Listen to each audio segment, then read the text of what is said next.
Nothing here is black and white.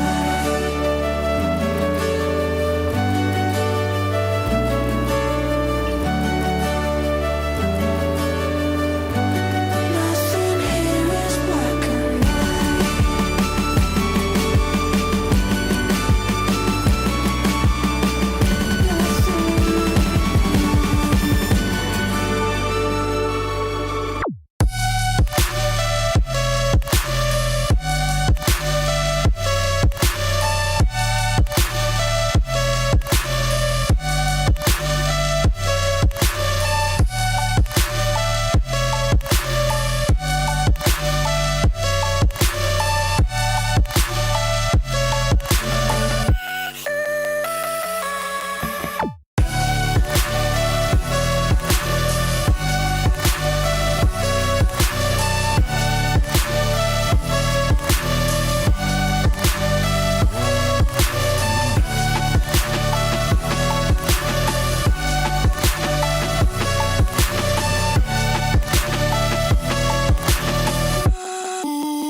baby, do you realize nothing here is black and white? Meet me on the brighter side when you change your mind. Nothing here is black and white. Baby, do you realize we don't have to be alike? Meet me on the brighter side when you change your mind. Nothing here is black and white.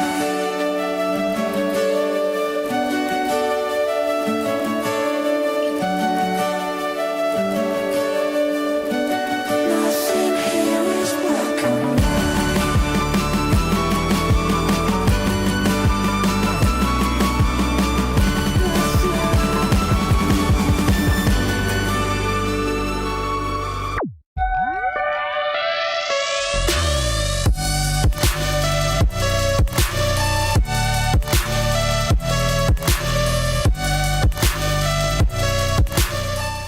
Hey, how's everybody doing?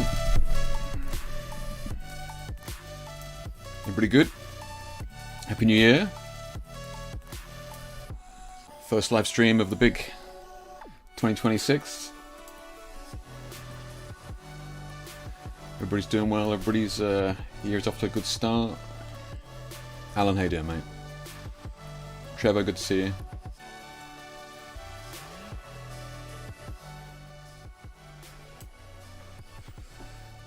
Who else is in it tonight?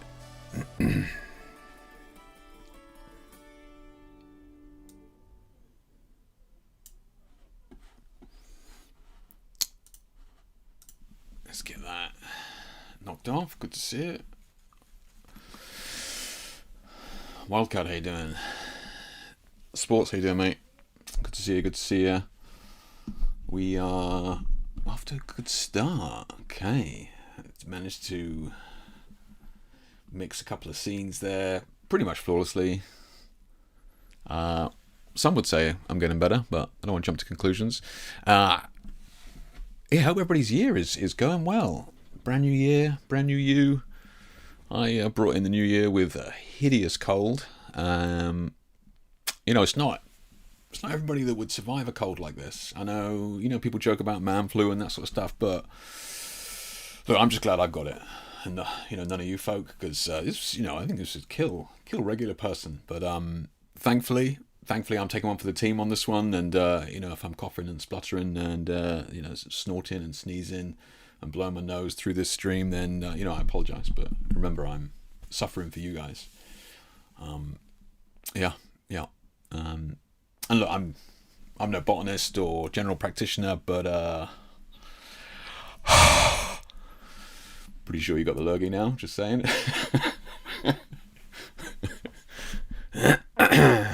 So now that we're all friends, we can get cracking. Good to see you doing well. Good to see you doing well. Wildcard 2001.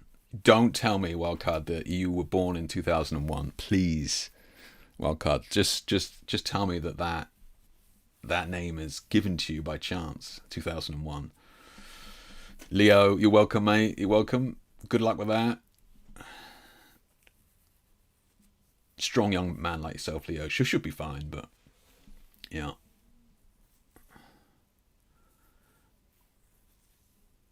Happy New Year as well to Jay. Thank you. I will pass it on. Thank you. Yeah. Alan, is that you? Is that you, Alan? Dial. Yeah. If you're new here, any new folk, any new folk in chat, we will quickly go over what we usually do in these streams every couple of weeks. Normally do these. Obviously, we took a little bit of a gap during the holiday season. Last stream was a little bit less than a month ago. But yeah, every couple of weeks tend to do a live stream, jump on here and just hang out, have a chat, look at some images, look at any of the latest releases, news-wise, photographic news. A bit of a slow time of year for photographic releases, obviously, kit-wise and that sort of stuff. So not too much, a little bit to chat about. We'll do that, and then we tend to cover a topic as well, right? So we tend to have like a live stream topic that we go over, and yeah, this year we'll kind of have a look at maybe a recap, right? Brand new year, brand new you. What are some of our photographic goals for the new year? Most of you here probably pretty keen on learning and wanting to get better. And that, look, if it's fine, if you're just here to hang out with the great JHP, I get it. But for the most part, I would say most of you are here trying to better your photography in some form or another. So we can kind of have a look at some tactical ways to do that, right? How can we kind of look at our work now and look at goals for the future, and how can we kind of refocus ourselves, right? Because I think get into a bit of a flow, right? A bit of a rut, maybe. Rut is maybe a little bit wrong, but you get into a system, right? Maybe you're booking a model shoot, and maybe you do it a couple of times a month, and you set up the 4 lights that you've got, and you end up with the same shots, and nothing wrong with that. But sometimes it can be a good opportunity just to have a little bit of a refocus and look at where you want to go with it, right? So we'll have a little bit of a look at that. Also, what we do is try and go over some community images. Yeah, so that means work that you guys working on, images that you guys are working on, and we do that over there on the old Facebook page. Just let me scoot over here. Is it probably that button? That's looking like it. Yeah, it's looking like it. Yeah, microphone's still working in this scene. 2026 is off to a great start. So yeah, over here. So on the photography page here. So usually on the Monday evening before the live stream, I pop a share a shoot post in here, right? And in here, I just kind of get you guys to pop the images that you've been working on, right? So if you're interested, wanted to share what you're working on, maybe get some feedback, that sort of stuff, we can pop that in there. Let me just get this. How do I pop this chat window out? Pop out chat. That's looking good. Here we go. That means we're not covering everything each time. There we go. Cool. And yeah. Looking good. Okay. So yeah. So in here we can see people. Good stuff, man. It's good stuff. Yeah. Yeah, Anthony, beautiful shot there from Anthony. It's looking good. Paul, looking good, Paul. Like it. Christian, that's a pretty colourful one. Richard, is that the Sophie Lloyd stunning shot, phenomenal guitarist? It is the Sophie Lloyd, mate. Yeah, it is. Yeah, bless her. She was really nice. Yeah, she was great. Yeah, let me bring this chat box in line here a minute. Yeah, this shot was. I think it was just coming out of COVID, or just going into COVID, or I think it was coming out. But yeah, a few years ago now. But yeah, Alan Meyer, first shoot of the year, playing with tones. Okay, yeah, nice, keeping it clean, like it. One from Trevor there, good stuff. Yeah, look, we got some good stuff in here, guys. Guys are starting off the year well. I was like, people won't have anything to share. First week of the year / second week of the year. Okay, good stuff. You guys all been shooting? I've been tardy. Last week I was writing a couple of fairly extensive articles for Pro Photo, so that's my excuse, and I'm sticking to it. But yeah, you guys been shooting a ton. It is you, Alan. Yeah, nice one, mate. Nice one. Craven, how you doing, mate? Okay, I know. Got it in the 90s. I wasn't experienced to use it until now. I got it in the 90s. Oh, okay. Yeah, like I was talking about his 2001 name, I was like, surely we don't have any young photographers in chat. I find it hard to believe. Yeah, Raz, how you doing, mate? Yeah, so pop your images in there. We can have a look later on. And look, the caliber is excellent, right? The caliber of work being shared here is phenomenal, absolutely no doubt. But don't let that dissuade you from sharing what you're working on, right? This is a place to learn. You know, we all have a little bit of banter and joking about, but I promise you, this is purely geared up for learning and getting better, right? So never be afraid to share what you're working on, or you got any questions at all, and absolutely ask away. That's why we do this live. Otherwise, I'd just record it as a video, right, and just pop it out. So that's the whole reason we do this live. So yeah, if you want to ask anything, then ask away. But yeah, good stuff. Alan, nothing for over 2 years now. Really, Alan? Okay. Yeah, is that down to practicality? Are you living in the wilds somewhere, or are you just lost a little bit of the mojo, or you got other stuff going on? Trevor says shot around Christmas and then got sick, so my shot is from that shoot. Trevor, did you give this illness to me? Is that your fault? Did you be in the stream before Christmas and then you just kind of gave this to me? Mate, it's pretty disrespectful. Can't believe you gave me this illness. This is yours in here though. Yeah, nice. Yeah, that's clean though. It's clean. Yeah, health. Yeah, fair enough, Alan. Yeah, fair enough. I get it, man. I get it. Thanks for tuning in though, as always, buddy. Thanks for tuning in. So yeah, let's have a quick look at a couple of the notes, news wise and releases and that sort of stuff. Like I said, nothing crazy this year, like so far. It hasn't been anything nuts. But if anybody's seen anything product wise or news wise that you think would be good, let me know and I'll take a look. Yeah. You mailed it to me, son of a bitch, man. I knew I shouldn't have opened that Christmas card from you. Fucking knew it. Triple heart bypass. Oh my god, man. Well, look, you're obviously sat here chatting to us now, so I'm glad that you're doing okay, man. Yeah. Didn't know what to get you if it was the right thing.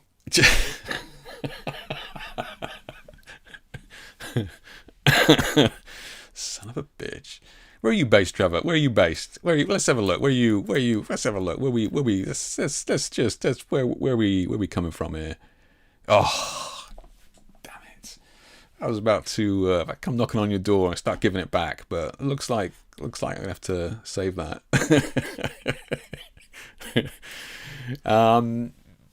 A little while ago, we spoke about Creative Live going under, right, closing their doors. There's a few more mature photographers in chat here this evening, and those of you among us who have been around a little while remember Creative Live back in the day was like one of the first kind of online learning platforms, especially for photography, right?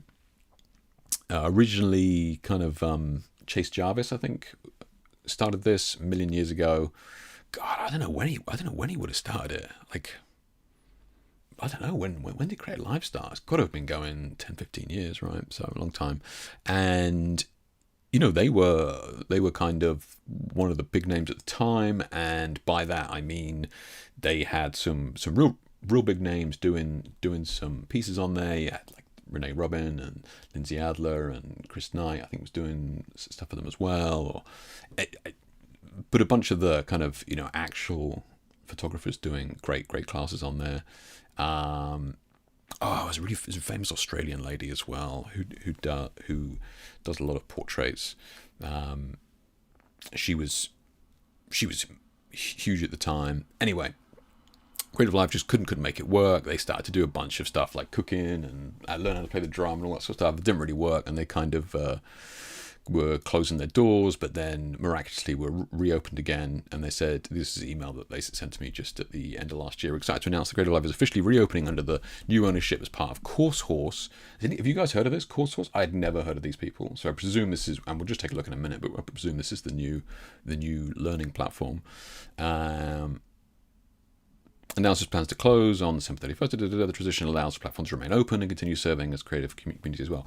So this was kind of a big deal because it was pretty much an online learning live video platform, and then you could watch the live broadcast at a later date if you had an account and all that sort of stuff, right? So everybody who had purchased all that kind of media really wasn't going to be able to access it anymore. So this is good news, right? So they're being bought out, and in turn means that you can still watch the content that you'd paid for because it's all been picked up by, what did I say, Horse Course or something? Course Horse. Yeah. So I presume the Course Horse picked it up for an absolute steal. Over the coming weeks, we'll announce plans to expand creative catalog and classes in AI, digital marketing, interior, that sort of stuff. So they're going to carry on, diversifying and that sort of stuff. And then they sent this today. I think I got this email today. Yeah. We're back. We missed you. Creative Live is reopening, and the library is ready whenever you are, whether you're picking up, left off, jumping in the first time, invitation, Celebrate monthly plans are back at the rate of $29 a month. It ain't cheap, but how much is Masterclass a month? I don't think it's as much as that, but obviously it does have a huge amount on there. So if we go over to Course Horse here, yeah, is this there? Yeah. So they do all sorts. Yeah, so there we go, like acting, art, baking, cake decorating, that sort of stuff. Photography. So I was actually, some of these sessions are actually a little bit more expensive than I thought it was going to be, like $5 a course or something. Right? You've seen them, right? But I haven't gone through these. I don't know if they're any good or not, whether there's any big names on there that are sharing their secrets at all. But like, I think if you're just starting out and don't know where to start, then you could do worse than having a look at some of these, right? Certainly looks like a lot of entry level stuff, which is fine. Bottom line, the reason why I mentioned it is because I know a ton of people over the years had purchased courses from Creative Live, and as far as I'm aware, and one of you guys correct me if I'm wrong, but as far as I'm aware, you can now still continue to access all the courses that you purchased over those years. So it's good news, unless it was all dependent on a monthly subscription, which is kind of what that email was hinting at,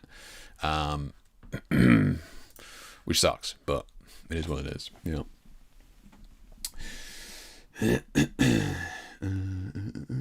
New 8800 Pro appeared yesterday. Did it, Steve? Thank you, mate. Jesus, Steve's always on that stuff, man. I need to have a look at that. I'll have a look at that second. Yeah, it's a long way. I used to watch most of their stuff live. Did you, Wild? Yeah. Jasmine Star. No, it wasn't Jasmine Star. Oh, damn it. It will come to me. It will come to me. Yeah. So Wildcard says here, you used to watch some of their stuff live, and yeah, some of it was good, and that was the thing, right? You could watch it for free if you watched it live, and for the most part, I forget where they were based. I think they're based in like Chicago or something like that. So that was the time zone that they were in for working hours. So I mean, for us here in the UK, it was pretty cool, right? Because like a lot of these sessions were on in the evening, So for us, we could just in the UK, we were just watching them in the evening. But if you couldn't watch it, you were working during the day and that sort of stuff, then you could purchase the video afterwards. So it was kind of like I said, a very smart business model at the time.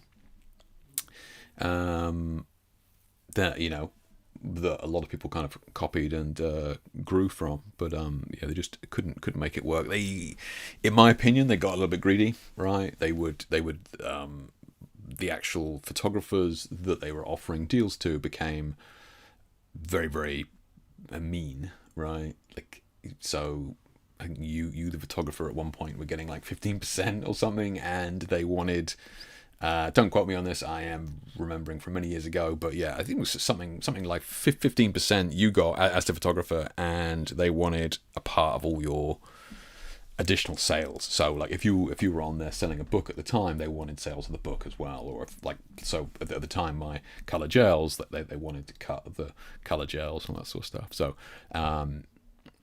as a result, kind of all of the bigger names were just like, it's just not worth it, right? So they ended up getting the quality dropped a little bit. Yeah. Better just spending money on courses you, mate. Thank you, that's very kind, mate. Yeah. I mean, for the like yeah. I mean, for the cost of these, yeah, you can get 1-to-1.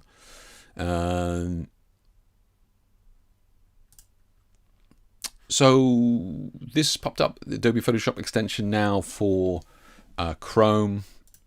Like, you can add it. Like, I'm not sure who this is for.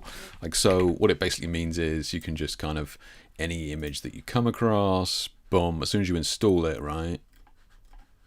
Oh, does the Pinterest one override it? That's funny.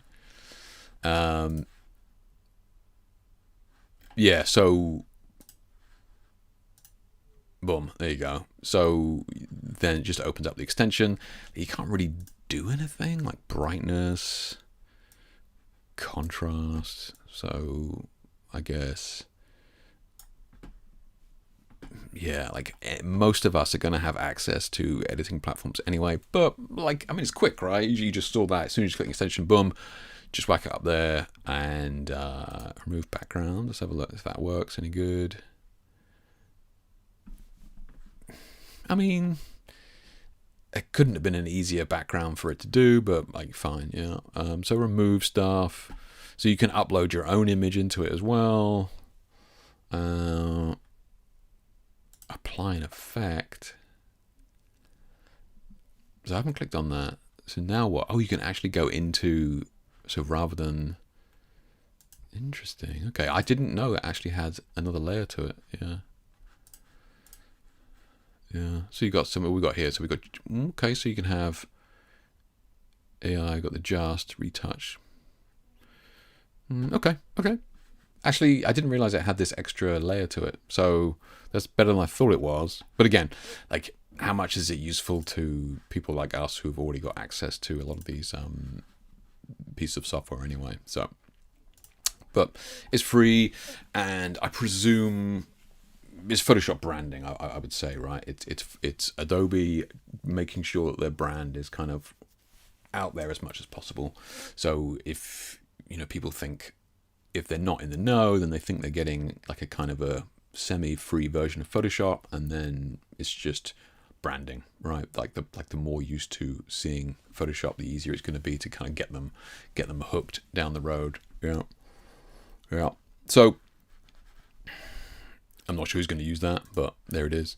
Profoto are doing these monthly photo competitions. Have you guys been seeing these? Some of these are really good. Now, typically I'm not.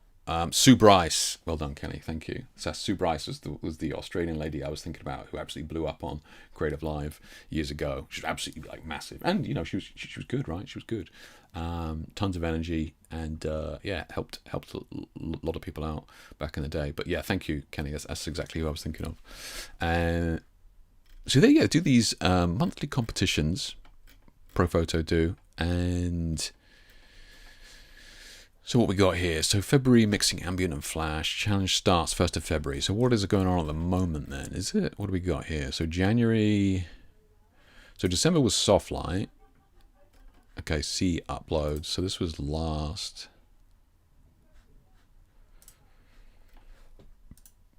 Okay, maybe we can't see those yet. So what was that one then? So November was high key. Let's see what people have been working on.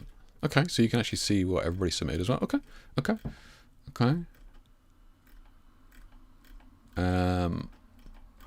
But I think this is really cool. I think this is really cool of a lighting brand to do. So I remember seeing this one. I think this one actually won. Yeah, yeah. I think this one actually won, which was more power to Profoto for choosing this. Cause I think this is an absolute banger. Like, yeah, very very different, unique. I thought, yeah, fair play to him. Oh, and he shared the BTS as well. Nice. And some data. Okay. So does everybody include their BTS? Oh, it's got BTS next to it. Okay. That's clean, very clean image, like it. I got the shots, he's got BTS here, so he's got a shot there, and the setup. Okay, so that, look guys, that's even better, right? These people are being encouraged heavily to include the BTS, so you go through here and see some shots that you think, oh, that's pretty cool. Wonder how they're doing that, right? Has this one got BTS in there as well? Okay, a little bit, yeah, okay. Umbrella, yeah, good stuff, good stuff. Look at all these rich people with pro photo gear, fair play to them. Hey, had a lot of good stuff in here, man. A lot of good stuff. Okay, nice, nice. And let's go back a little bit. What else have we got here?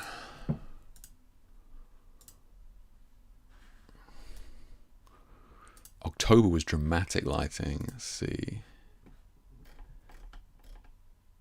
Because dramatic, I mean, that's pretty broad, right? I mean, that could be anything. That's kind of cool.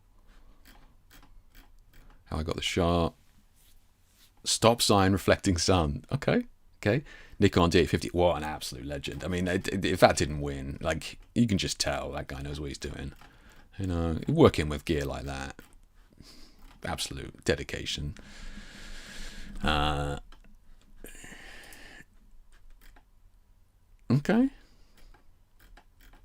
This is cool. Yeah, look, this is really good. Like, you know, lighting brand like this. Profoto, obviously, you know, one of the best, not cheap, but certainly one of the best. I think it's great that they're really pushing this, and it's great that they've actually managed to get as many people engaged with it, and not only taking in cool stuff, but sharing how they did it as well.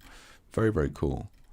Yeah, good stuff. Has anybody entered anything in here?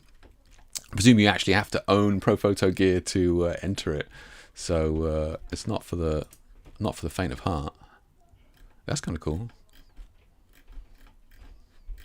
Love this. Love seeing photographic lighting companies doing this. Because normally it's like camera companies, right? You know, your Nikon Photography Awards or Sony Photography Awards and that sort of stuff. But you guys see many lighting brands doing this? I can't think of any. But yeah, this is good. Very cool.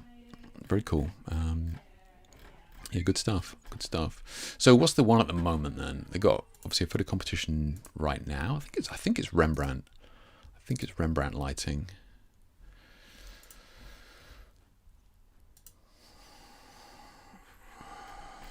Well, whatever it is, I'm sure it's amazing.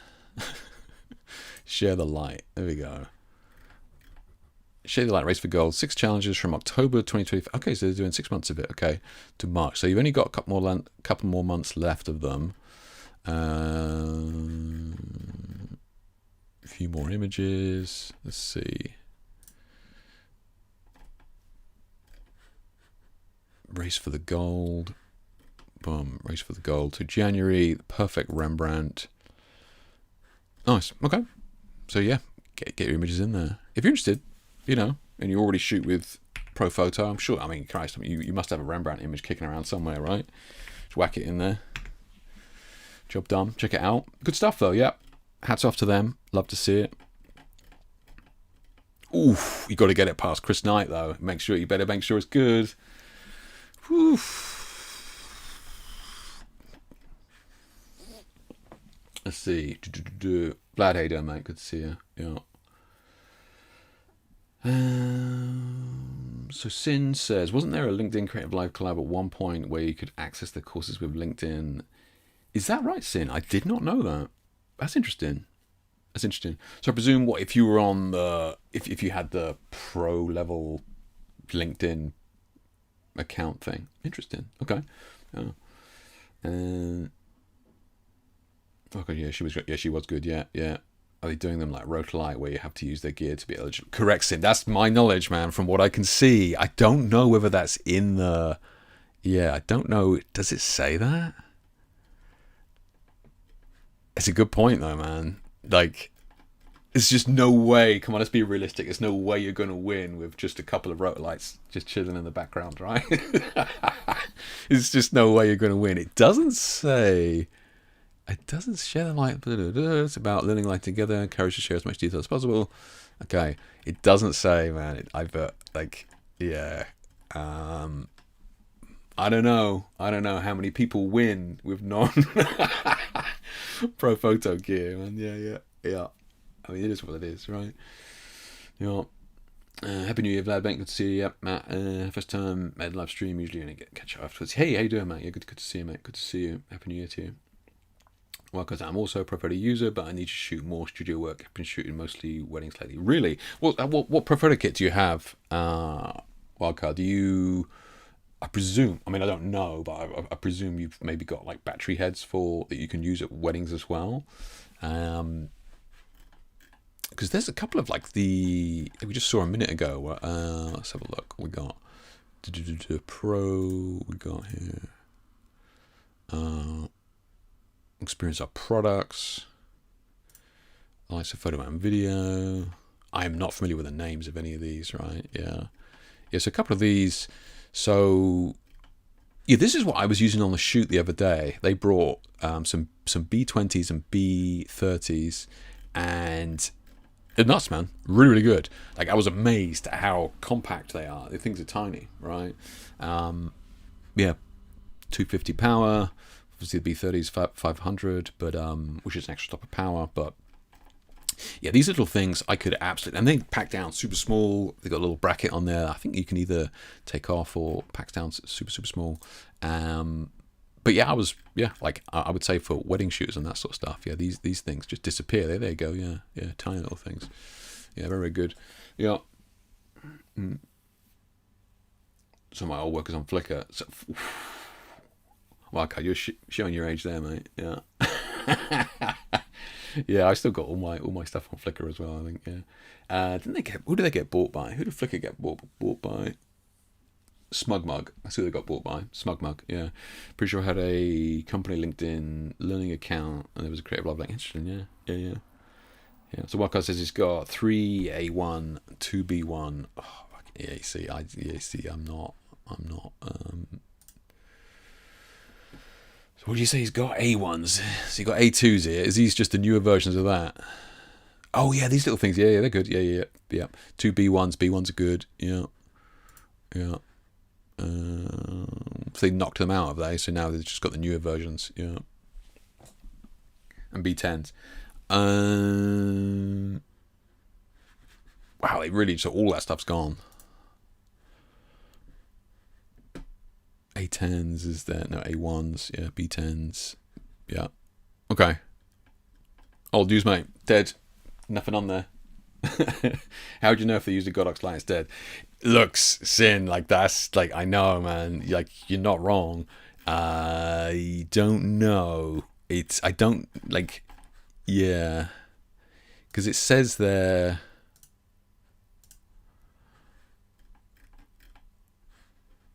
Because it just doesn't say, does it? I mean, it says, like, the BTS doesn't actually have to have the picture of the light in there, by the looks of it. Oh,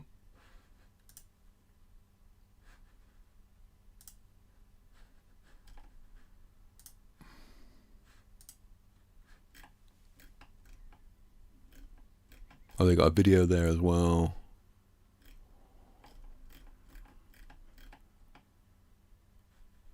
They're all pro photo stuff there, but like you say, unless it's actually unless it's actually going to be in there. I mean, Christ, I've done that in the past. I've definitely entered competitions using other people's kit. Like, I'm sure everybody does it. Yeah, I'm sure everybody does it. Yeah. But my guess is that the people who actually have their images, I think this guy won. He's actually got, whether he's actually got the pro photo stuff in there, it's not in there. So we'll never know. But yeah. A1 is on camera flash. Okay. Yeah, I think I know, like the little round one. Yeah, I know the one you mean. Wildcard. Yeah. Yeah, Alan says behind the scenes might give it away. Yeah, but to Sin's point there, I think if you're not including the lights in the BTS, like this guy wasn't, right? I thought he did, but he didn't. It's not actually any lights in there. Yeah. Basically, Trevor. Yeah. Photoshop and profile logo. Nice. Fucking hell, Christ. Yeah. Anyway, the us nitpicking the hell out of this aside, I think it's great to see. I think it's really, really good to see. Sure, look, they're a business at the end of the day. They're going to want you to use their lights, and I think that if you are using their lights and those images are in the BTS, I would assume that you stand a better chance of winning. But that guy didn't, So I think it's great to see, and I think that if you are interested in seeing work of your peers, right? People who are, trying to break into the industry or, trying to get better and that sort of stuff. Like, this is good stuff, man. This is really good stuff, right? Bit of the old Tim Tadder style there. Love it. Yeah, I think it's really good to see the type of work that's coming up at the moment from newer people. Very, very cool. So hats off to ProPhoto for that, and check it out if you're interested. Yeah, popped it in there. Yeah, cool. A little bit of fun here. This is seeing kind of more of these like 3D printed houses for bits of kit. This is a little bit of fun. Obviously, just a top-down, medium format style 3D printed camera using the two DJIs here. So basically the camera and the screen, and then they just pop them, the camera in here, which is cool, and then the screen on the top. So a little bit of fun, and I don't know. I kind of like seeing stuff like this where people are using 3D printed stuff to make little pieces of kit that wouldn't really exist otherwise, because there's not really a market for it. But it's pretty cool that you can. I don't know. A lot of these people just give you the instructions if you wanted to make it yourself. So very, very cool to see that. This is a very good article here from Stephen Schaefer, I think, who talking about analog and some of the older methods that we use to shoot stuff. And he's got some great shots here of his old notebooks and that sort of stuff. I've got some of these notebooks. I've got bags of them from years ago, and it just kind of made me reminisce of. I mean, he's way neater than I was, but some of these notebook shots, I love this sort of inner workings, behind the scenes kind of stuff, like the old Polaroid 600s. I got a bunch of these in my old notebooks as well, with notes and stuff on them, and some very, very cool to see. And I bet there's some great notebooks out there from old school shooters doing stuff. It's because some of these shots are really cool. Yeah, some of these shots are really cool. And and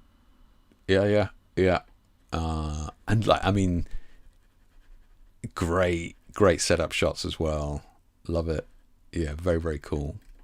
So hats off to this guy. Look, this is so classic. This colours, we used to have these colours back then. Like the gels were just horrendous back in the day.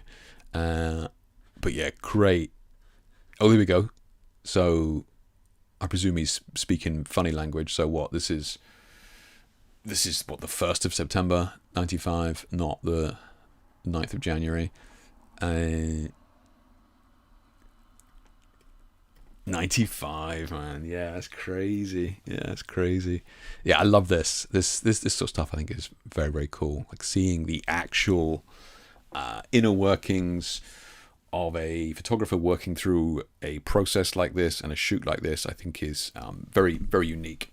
In my opinion, a lot of BTS and manufactured workings, inner workings of modern shoots are very kind of manufactured for the internet now, as opposed to just the kind of the raw photographer's brain being poured out on notepads. I think is fascinating, absolutely fascinating. Yeah. So it would be criminal if some of these notebooks got lost. And like I said, I need to dig out some of mine, because they got just random shit, like just gaffer taped in there, like just an old feather just taped in there for texture or something like that. And that's what these old notebooks used to be. You know, it would be very free, just just tear out a sheet because you liked the color of the background or you loved the fashion. You just stuff it in there, or like I said, like gaffer tape in a feather because you know it reminds you of how light falls through something.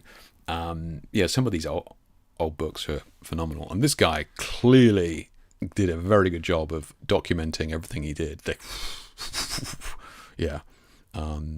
Way more organized than mine was. Yeah, lunch, China Bay fish tacos, $13. Love it. Yeah. So this is cool, man. Yeah, it was a really good read. Guy writes well, and if you're a little bit old school like me, great article to kind of dig through and see the inner workings of a more mature mind. But yeah, to anybody born after the year 2000, I should think none of this makes much sense. Yeah, but still, very cool article. Yeah. APS-C cameras dominate list of 2025 bestsellers. Now, obviously, there's a couple of caveats to this list, right, which I will go through, but still an interesting stat nonetheless. So let me just read this article from Petapixel here. The Japanese retail analyst BCN plus R has shared the top 10 best-selling interchangeable lens mirrorless cameras of 2025, and Canon and Sony traded spots in the top 5. So let me just go over the caveats of what this really is. As is always the case, the BCN plus R data is worth explaining what it captures. The BCN ranking is a point-of-sale database that compiles sales data for electronics, including cameras, across approximately 40% of Japan's entire retail market. So, obviously, the first caveat there being this is Japan, right? So, the East, but Japan specifically. And granted, they typically have a different approach to photography than we do in the West, but still interesting to say the least, because this is not a small market. Like it's a huge market. They spend a lot of money on this stuff. It includes sales from major electronics retailers and online stores in Japan. Generally, as will be evident with the list below, BCM rankings capture more mainstream consumer purchase than sales charts as individual photographic retailers. So the best-selling interchangeable lens mirrorless cameras 25 in terms of actual sales volume, which includes different kits. And excuse with the really what we're getting at here is the surprise that this is not full frame, which to me, as soon as I saw the article, I was like, APS-C dominates the list of surely it's full frame, right? But no, it's really not. So, you know, we got here like this little fellow here, right? This little baby thing here, which you could basically whack in your pocket. Kind of interesting to see that, if I'm being honest, because look, I would have assumed for the most part, apart from Fuji enthusiasts, the APS-C in my mind was kind of gone, right? This is a DSLR shoot speaking here, so take that with a pinch of salt. But you're kind of surprised to see that there is either a resurgence in this market, and what that's due to. My guess is it's due to a newer generation coming into it, and it's got less to do with anything else really. It's more the fact you have a newer generation coming into the market, and this is like a like a gateway drug into digital photography, like a step up from the iPhone, right? So yeah, kind of interesting to see. So Petapixel's take on this: for as much as photographers discuss the benefits of full frame cameras and why they are superior to APS-C and Micro Four Thirds, this is basically crop frame, right? APS-C cameras remain extremely popular with consumers, even models made by companies that are fully dedicated to full frame cameras and lenses, Canon, Nikon, and Sony. Yeah, true, good point. So, you know, what he's saying there is that you know, Canon, Nikon, and Sony have like a really investing zero amount into APS-C and Micro Four Thirds anymore. Yeah. While it's true the full frame cameras, all else equal, offer superior image performance compared to their crop sensor competitors. So larger sensor, more megapixels, that sort of stuff. The biggest thing for me is going to be the depth of field, right? The larger the chip, the more depth of, like, just calling it depth of field is selling it short, but f2.8 on a full frame camera is going to have more drop off than f2.8 on a cropped sensor camera, right? And same in the other way, right? If you were shooting GFX, it's going to have more drop off than full frame. So that's really one of the biggest selling points for me. It is going to be that drop off, but it's clearly not something that bothers these people. Yeah, and it's true that APS-C and Micro Four Thirds models routinely deliver a compelling combination of performance, value, and size, which they do, right? They're going to be easy to throw in the bag or even in the pocket, as opposed to the larger full frame ones. Yeah. Looking at 2025 sales charts for dedicated photo retailer like map cameras, full frame cameras fared better as APS-C was still king. Okay, Nikon Z5II is the third best selling camera. Really? But Japan as well, right? Yeah. But it was sandwiched between 5 APS-C models, all from Fujifilm. Yeah, right. Yeah. Fuji just dominates that market. Yeah. So, kind of interesting. Yeah, kind of interesting to see that switch. Yeah. So much for full frame enthusiasts who claim nobody buys APS-C. That's fair. That was me, right? That was me. Yeah. Shows what I know. Yeah. Okay. Yeah, I'm thrilled. Smaller sensor mirrorless cameras are selling well. Just an enthusiast. Yeah, I would think it's far easier and cheaper to get into that level than jump in with both feet to full frame. Yeah.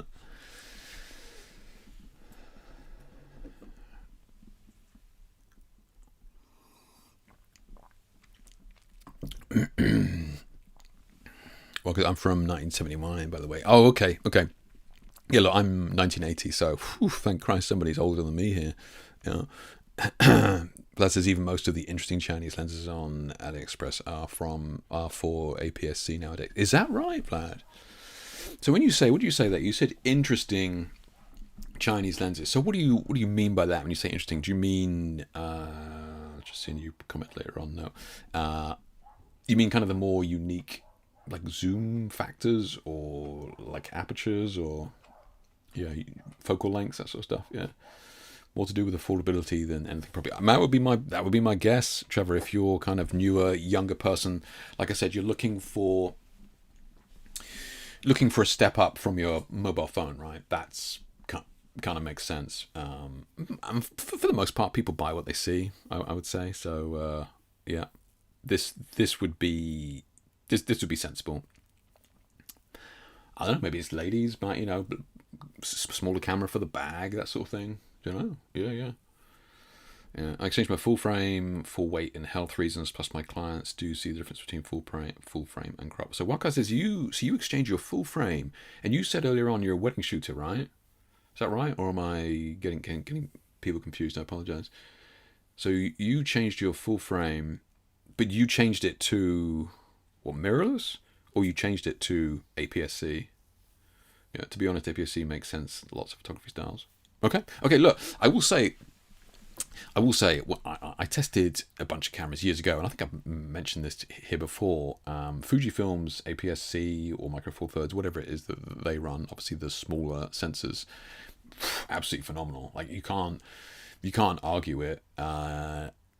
There's a part of my technical brain that says that full frame is better, but 99% of people, like if you're going to show them a Fujifilm crop sensor and a DSLR shot, they're going to look the same, right? So I think like Trevor there said, it's going to be cost and all that sort of thing, size, weight in the bag. Like you're not going to be lugging around a huge DSLR and that sort of stuff. Yeah.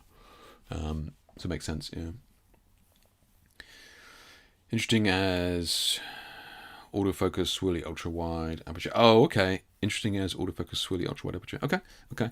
Interesting. Ultra wide apertures. Okay. Fair enough. Do not see so. Okay. APS-C Fuji. Okay.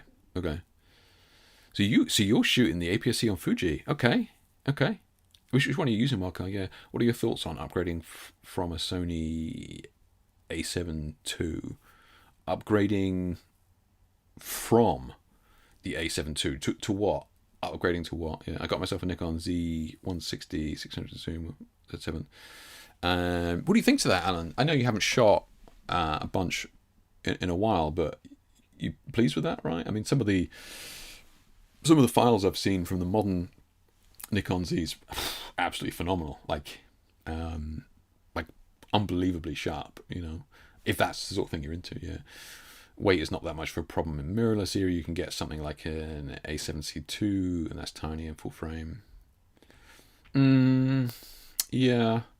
Isn't it the lenses though, Vlad? Like a lot of the lenses, like I know the mirrorless cameras, like the Sony mirrorless cameras are fairly lightweight, if that's kind of what you're getting at there, and small, but the lenses can be huge.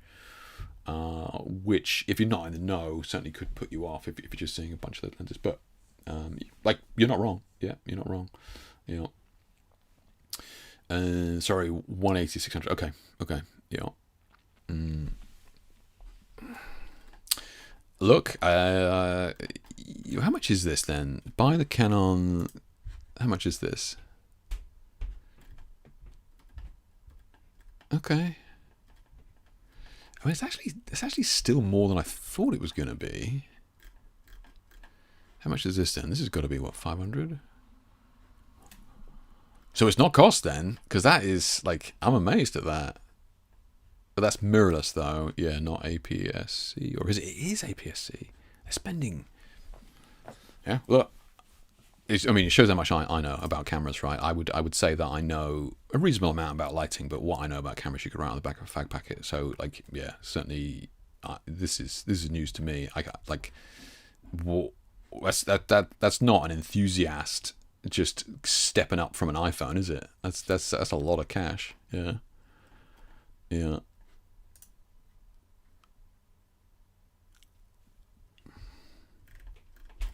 Yeah. Yeah. There you go. That little thing there costs that. That is crazy to me, man. 26 megapixels. CMOS, yeah, APS-C. You got your 4K, whatever, 3-inch touchscreen. I mean, you can flip the screen around, right? I mean, it's worth paying for, right? 359 point easy hybrid phase detection. I mean, it's got the specs, right? If that's what you're looking for, video and that sort of stuff. Yeah, I mean, it's got the specs. Yeah. I mean, it's a tiny little thing, right? You can see the thread there. I mean, to give you an idea of scale, that thing is tiny. Yeah. How much does that weigh? Does it tell you? How much does that weigh? No, it doesn't. Does it? Key specs, reviews, add-ons, accessories. I can't see the weight there. It's got a weight next to nothing. That thing has got to be tiny. Yeah. Yeah. Yeah. It's no slouch, man. That's no slouch. But then, you know, it's not cheap. Yeah.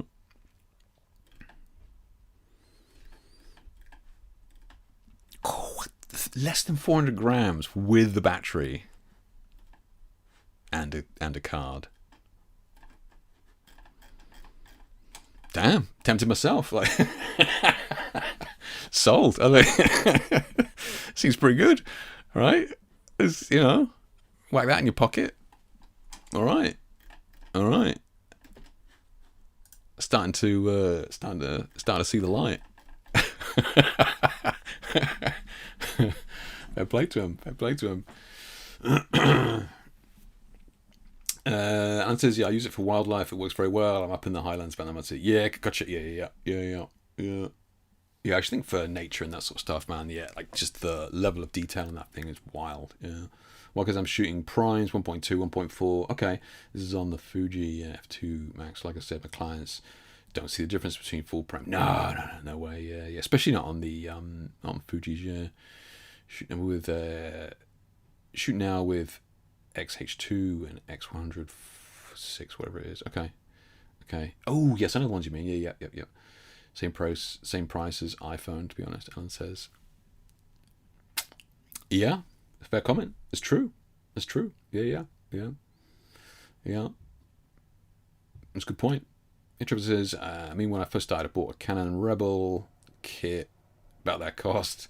Felt like a big step moving from the R6 M2. I guess people buy the best they can afford, as they should do. Yeah, as they should do. Yeah, I think that's good advice. Definitely with tech, right? You don't want to be buying something cheap and then having to replace it in 6 months' time to a year. And I guess this is a step where you want to be taking it seriously, right? You're like, do you know what? I actually want to take the next step with this, and take it further. This is not just something that you're going to be pulling out for the kid's birthday party once a year. This is something that you kind of want to take further. So I think it makes sense to invest that sort of money then. Yeah.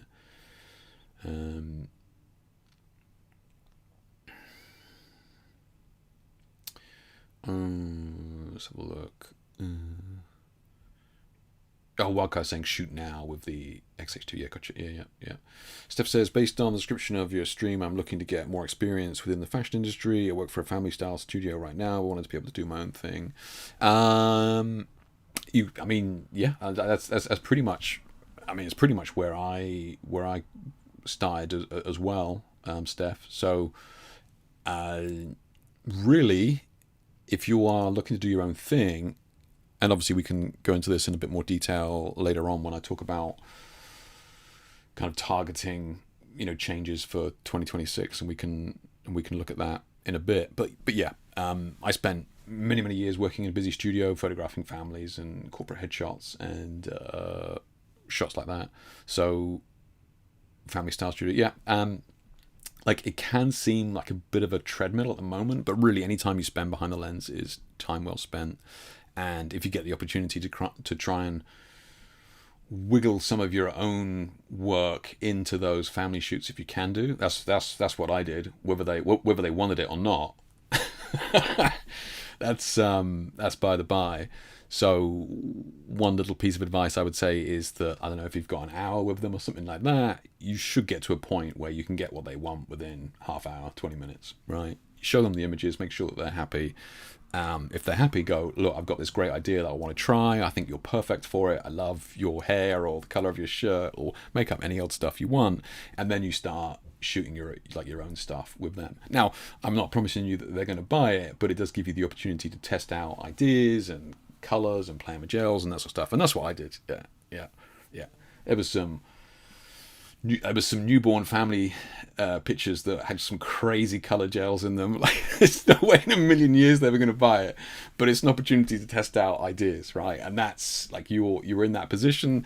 You've got to take advantage of it where you can. That would be pretty funny to dig out some of those newborn pictures with like 5 light gel setup of this newborn baby. But any opportunity to wrangle your own ideas into a shoot, you gotta take it. Obviously, like I said, make sure the client's happy first, and then add on to it afterwards. Yeah. TJ says, after pricing out the new Sony A7 IV for $7,000, yeah, I bought a used Sony A6400. 600, absolutely love it. Oh, nice. Okay. Yeah, good stuff. Yeah. Trevor says, I literally swapped to full frame within a summer. I had the Rebel just long enough to get hooked. That's it. I mean, yeah. Once you, I think once you get a taste for it, yeah. I got to be honest though. I still think though. I still stand by this advice. If you're different because you know what you want and you're getting the results you need in a commercial setting, but you aside, I would still encourage other people who are shooting APS-C to kind of go full frame for that extra depth if they're trying to do something studio wise and that sort of stuff. But again, that's it doesn't apply to you. You're obviously running and gunning. You got to be lugging that bloody thing around. I totally get why you've gone for the crop frame. Yeah.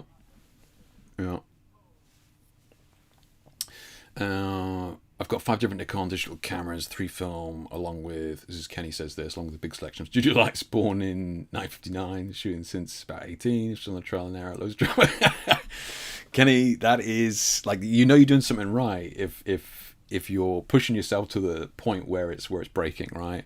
If you're constantly just shooting the same thing over and over and over again and you're not making mistakes, then you're just not trying hard enough, right? So, look, it can seem a bit defeating to go, making errors and that sort of stuff. But like, if you're trying something new, that's where things start to fall apart and break down, and that's where that's where you can learn something, right? Nobody learns anything from doing the same thing correct over and over and over again. So I think trial and error is where it's at. Yeah, I think you're good. Yeah. Hell yeah, I'll give it a go with the gels and newborn session. Let's see what I can do. Steph, honestly, don't kid yourself in thinking that parents are going to buy that. But it's a learning. It's an opportunity for you to learn, right, and gain knowledge with how colored lights or just any studio lighting interacts with the subject and that sort of stuff, right? You got to take every opportunity you can. Yeah. Previously owned Olympus C400 DSC. Blah blah blah. Okay, that's a lot of letters and numbers. Yeah.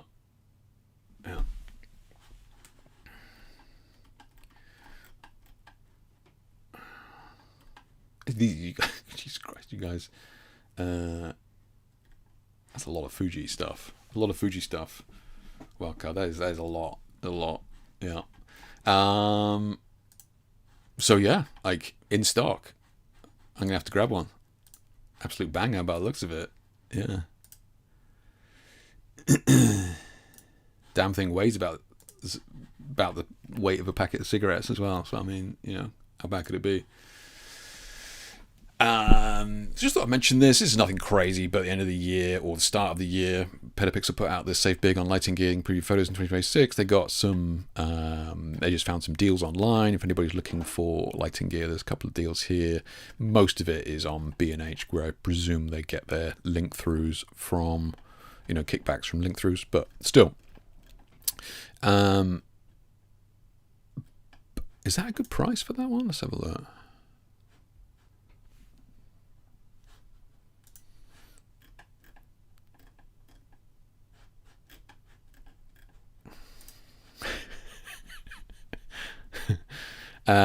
Yeah, okay, yeah, it's pretty good. It's pretty good, yeah. So what was this one? The V1. Which one is it? Is it the V100?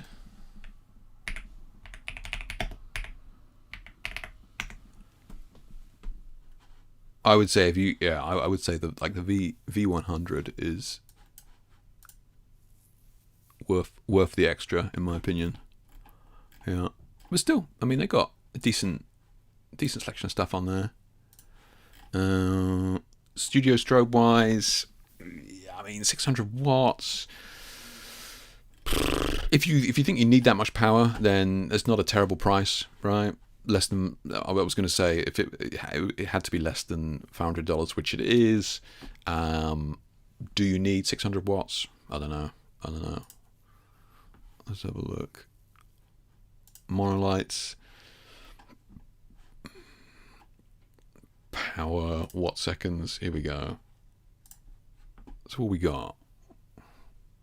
So you could definitely get away with 400. Oh, you're not saving much.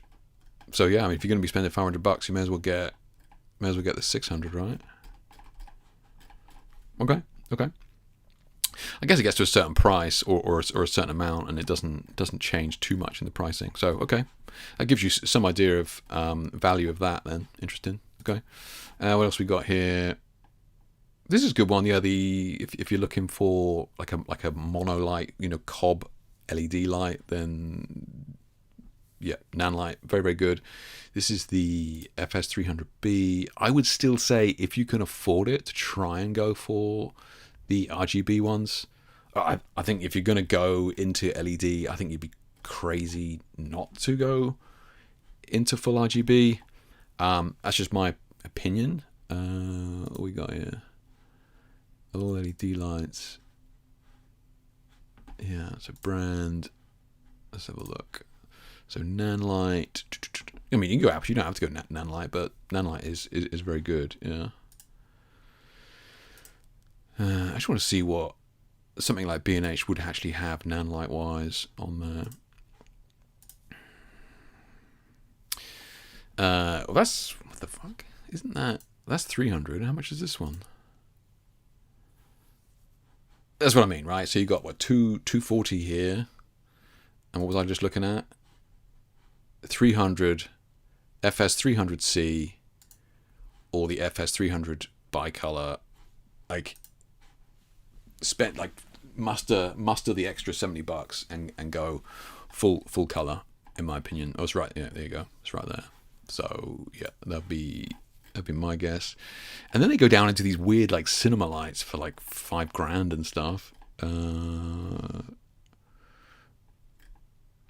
I've not heard of this. Have you guys heard of this? Photodio X Pro Warrior. Have you guys heard of these? That's the first I've heard of them.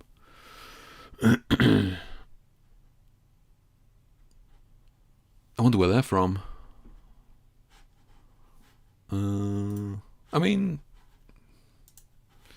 decent price, 400 watts on the bicolor. Yeah, decent price. Yeah, then these things, like, who... I'm not sure people spending this sort of money on lights is reading that Petapixel article, but, yeah. And they just get into some big ones there. So they got some, they got some good choices there. But again, I think if you're going to get into LEDs... Oh, the old Rotolite makes it in there. Nice. Nice. How much is this on B&H? That's the new one. Oh, that's not the Pro, but that is... Yeah. 150. It's the older one. Still got the full color screen though, and that is RGB. It just won't sync to flash and that sort of stuff. So yeah, again, this is the older model. There is a Neo 3 Pro, I think it's called. But price is right for sure. Yeah.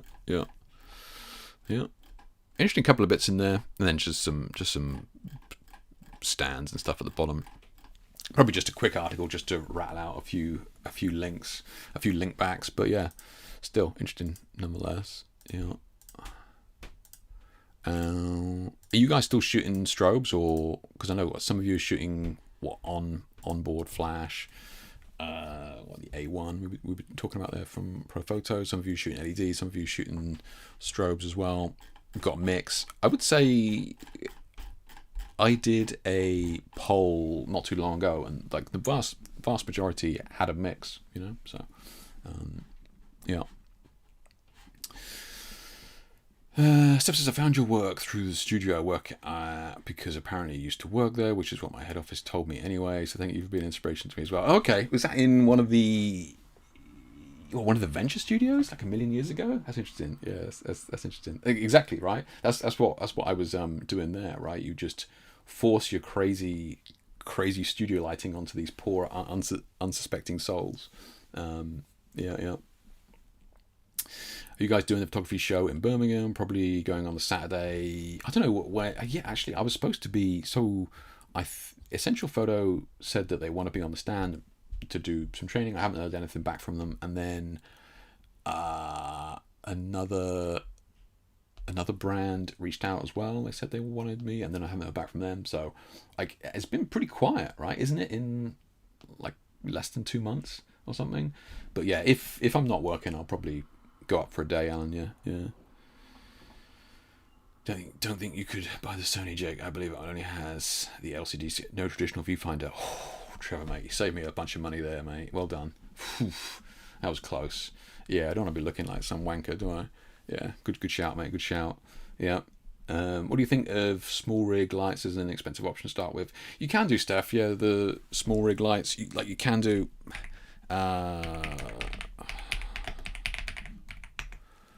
I mean, you're spending this sort of money, though, right? I mean, if you're spending that sort of money,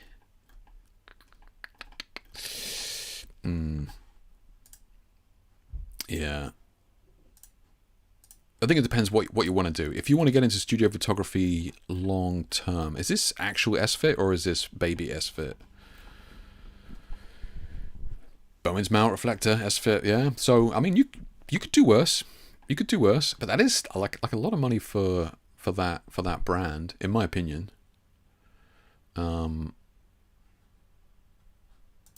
Hard LED lights. I presume it means like cob lights. Yeah. You see, I don't know, man. I don't know. I'd be tempted to. I've used Nanlite. I think they're excellent heads. They're S-Fit as well. I think if you're going to get into a studio, try to avoid. I just chose that, and it's a baby S-Fit, so watch out for those. But yeah, I think if you're going to be getting like LED heads. If you wanted to get into LED, Amran is good as well. Amran is kind of the cheaper version of Aperture, which is very good. 300C. Yeah, if you can get full color head and it's S-fit or Bowens mount, that's gonna mean that you're buying lighting modifiers that will fit on maybe more powerful or different lights that you buy in the future, right? So don't I like, unless there's something really specific that you're after, buying Elinchrom heads or even like the Einsteins and that sort of stuff. Like, nothing particularly wrong with the heads, but you're going to be buying modifiers that maybe you can't use on other lights in the future. So if you can afford it, either go down Aperture, Nanlite, something like that. But yeah, I would get proper S-fit mounts. And that was a proper S-fit mount, to be fair. Looks good. I haven't tried them, but yeah, it just means that when you're buying umpteen modifiers, which you're going to be doing from years to come, then they're always going to work on other Bowens mount lights that you purchase. Yeah. What do you think of Westcott Ice Lights 3? Have you tried them? So I haven't. I was going to ask you guys about Westcott, because there was only one thing here. There was only one lighting thing that I mentioned. I'll have to look at the notes as well. I think Steve mentioned that he's just seen an announcement for another light. But Westcott announced this one here, which is strobe. So 250 watt seconds, $400. 250. It's probably going to be enough. This seems like a, I don't know.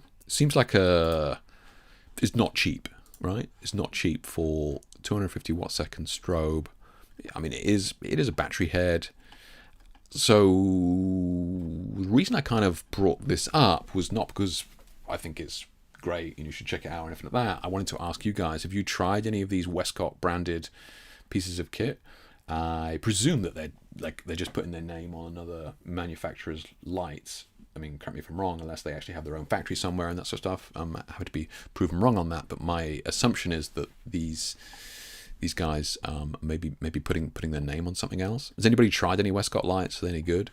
Yeah. What did you say? The ice lights?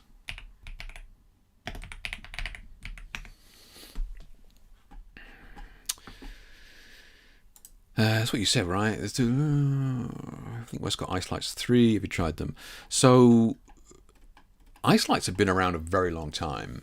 I mean, the original ice light came out many, many years ago, and I mean, it was extortionate at the time. Yeah, it was absolutely extortionate.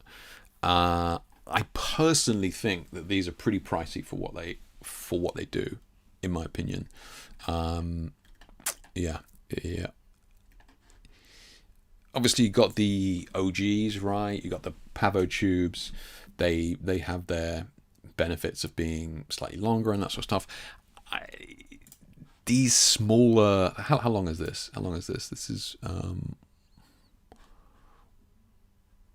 how long is the actual light?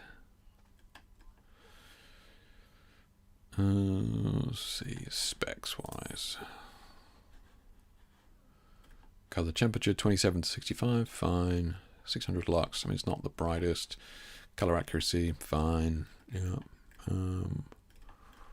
Fixture mounting, yeah. Color temperature, color modes, but like, I don't know, like how I'm trying to wonder how long the actual light bulb is, if you know what I mean. Yeah. So my point here is that I think that this is not particularly. Let's have a look at the video here a second. I want to see him hold it for size.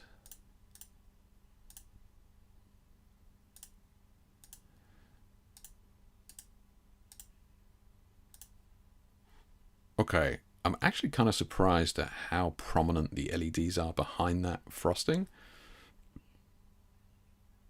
They're going to pop up again.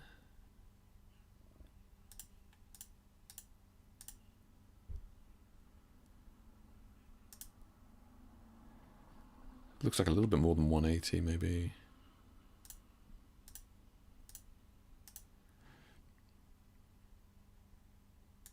Oh, there we go.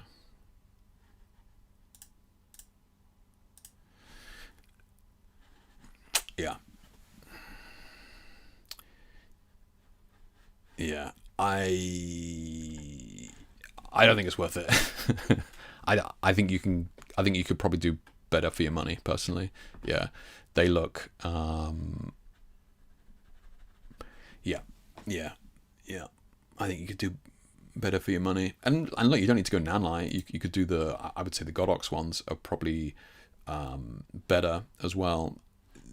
My thing here is joining these up. I think that if you're going to be using these tubes, I think you want them longer. Otherwise, you could just get you could almost just get an LED panel and kind of get the same effect as you would from these tubes, unless you're trying to do something specific. But these handles are always on there, to my knowledge, right? Yeah. I don't think they're worth it personally. Yeah, I think they're a little bit outdated, and I'm surprised to see how prominent the LEDs behind that frosting actually is. If you compare that something to like the Godox ones, it's just not like you can't see them, and it spreads properly over the full 180 degrees.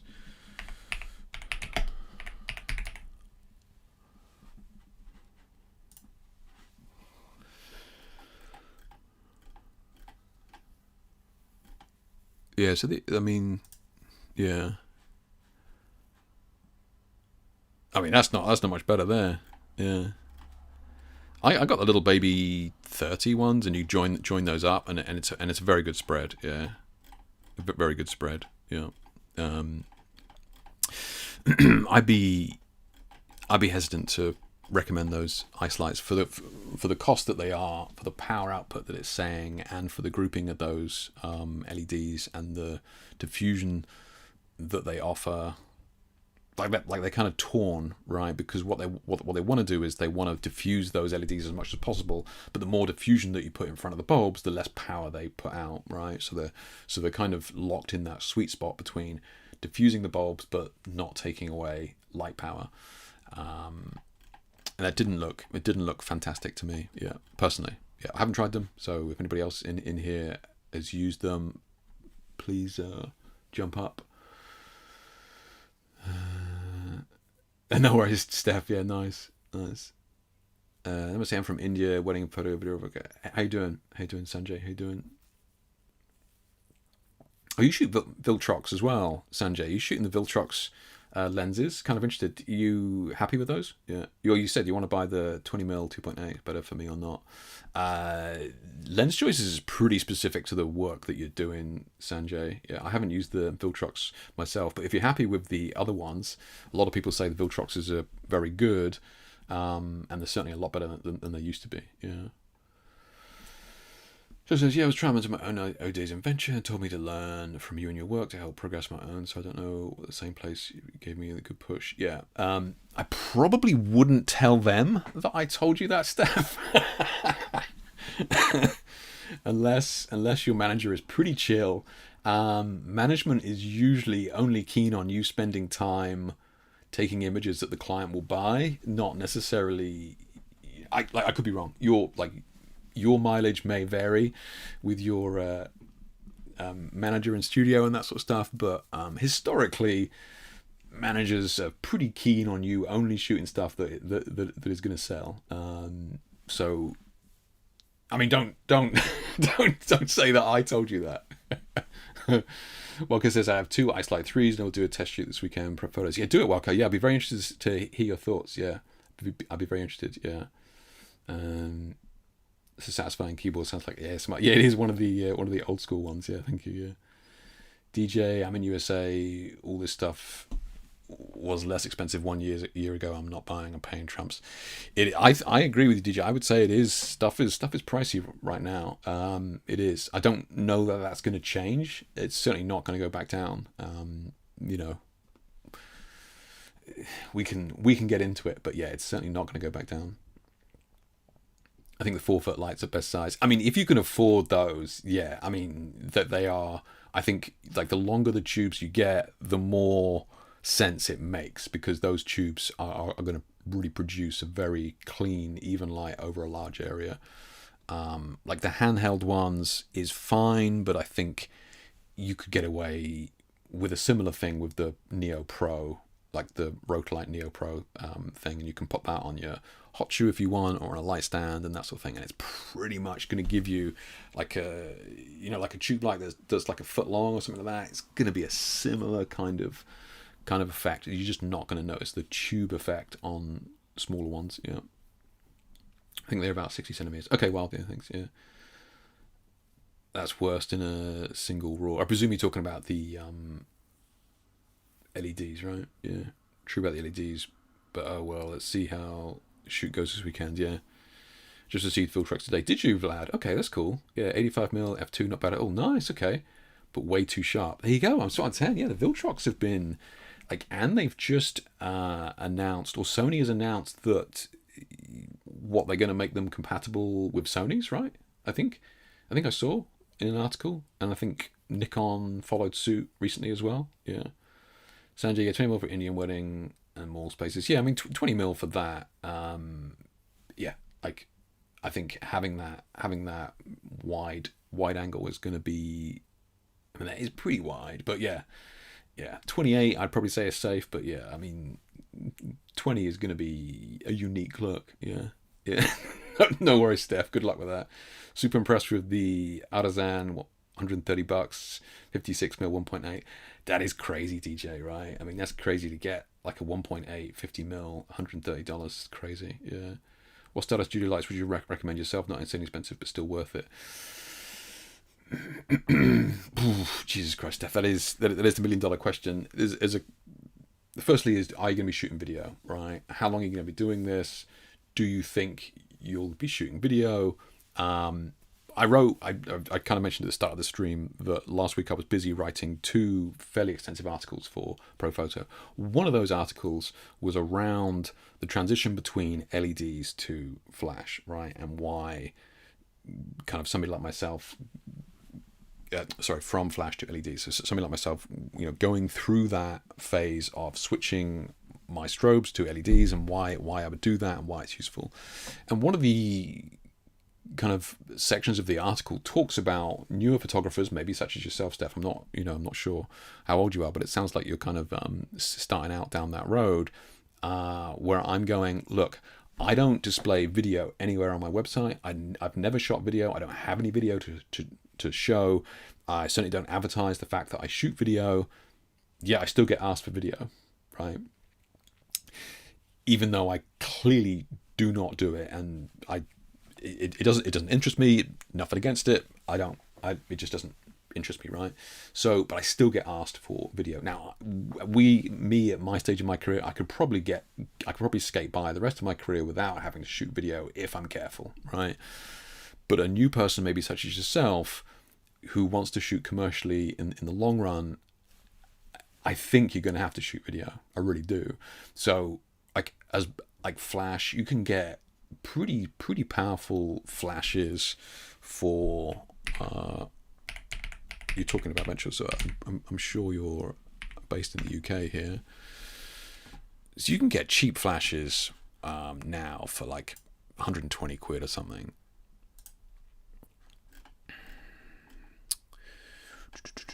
So what we got here? So look, here you go.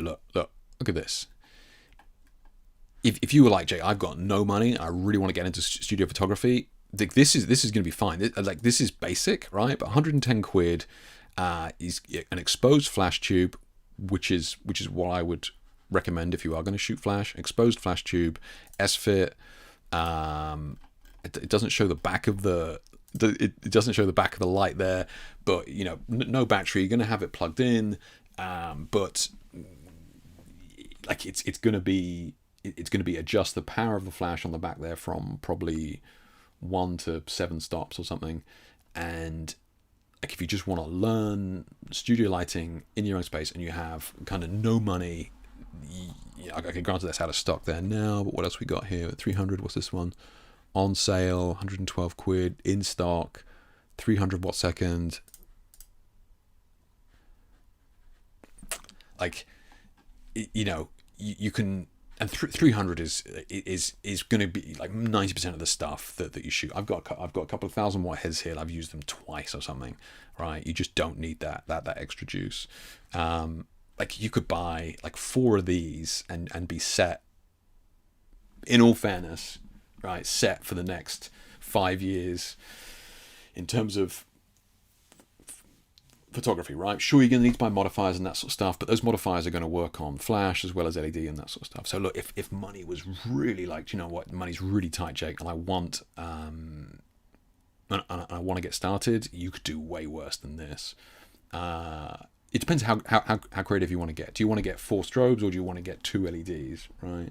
So if you know that you're going to be shooting video, you're going to have to suck it up and purchase LEDs, or you could just get a couple of these and they can work alongside your LED heads as well, right? And that was another thing in the article, was like, you're not changing, you're not selling all your flash and then buying LED, right? You can work with them at the same time.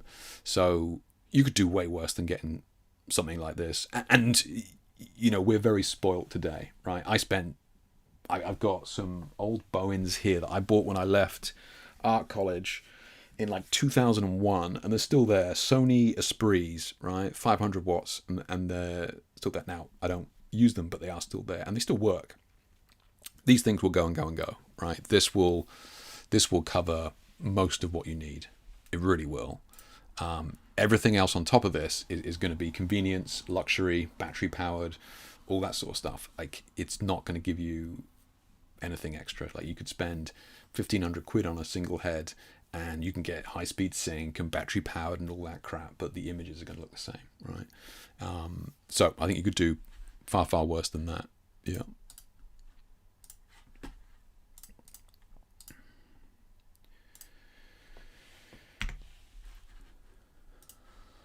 Right. We're getting off track here. Hey Sanjay, no worries, mate. Yep. Hey Kat, happy New Year, mate. Good to see you. Good to see you. Hope 2026 has been treating you well. Do a videography background as well, so I can do both. Too fast, how it progressed. And I just think that any new photographer entering the industry today is going to have to shoot video. So sure, LEDs are more expensive than flash, but the sooner you kind of bite the bullet on it, it's probably going to be easier. Yeah. So Leo says, I have the MS300 in the older version, which is modeling bulb, and it's still very fine, but when you're coming from the 80 line, it's really annoying. Nothing under 132 power and 4 seconds to 4 seconds recycle time.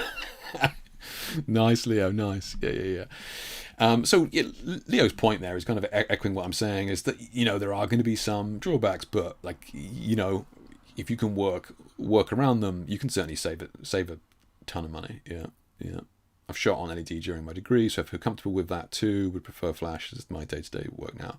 The other thing as well, Steph, is that the flash is going to give you peace of mind. If you're like, right, tomorrow I got to shoot in a London penthouse to do a portrait of a chef for an article for the Independent.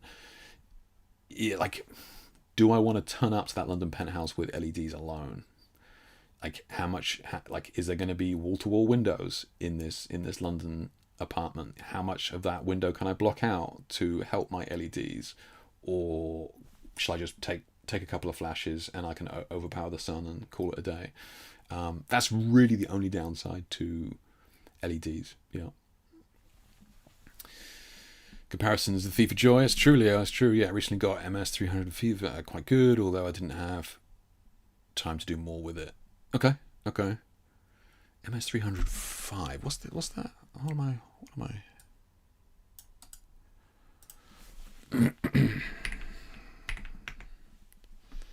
Oh, it's one we're just looking at. Yeah. I think that's great, man. For that price, we're literally just looking at that. I'd never actually seen that before. Yeah. Hey, Norway's Cat. Yeah, heading out to shoot in the street in Detroit for afternoon golden hour. Good luck. Stay safe, DJ. Stay safe. So real quick, let's wrap through a couple of these. You guys seen this new, what is it, ad director style cinematic lighting with relight, so AI relighting.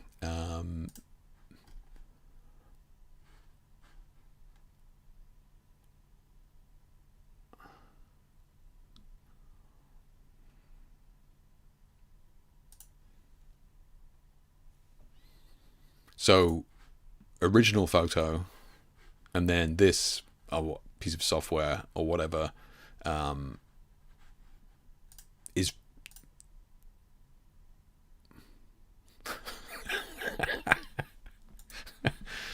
what a fucking mess, eh? What a mess. Yeah. So that answers your question, Steph. Right? Just don't worry. Get this and call it a day. What else have we got on here? Let's see.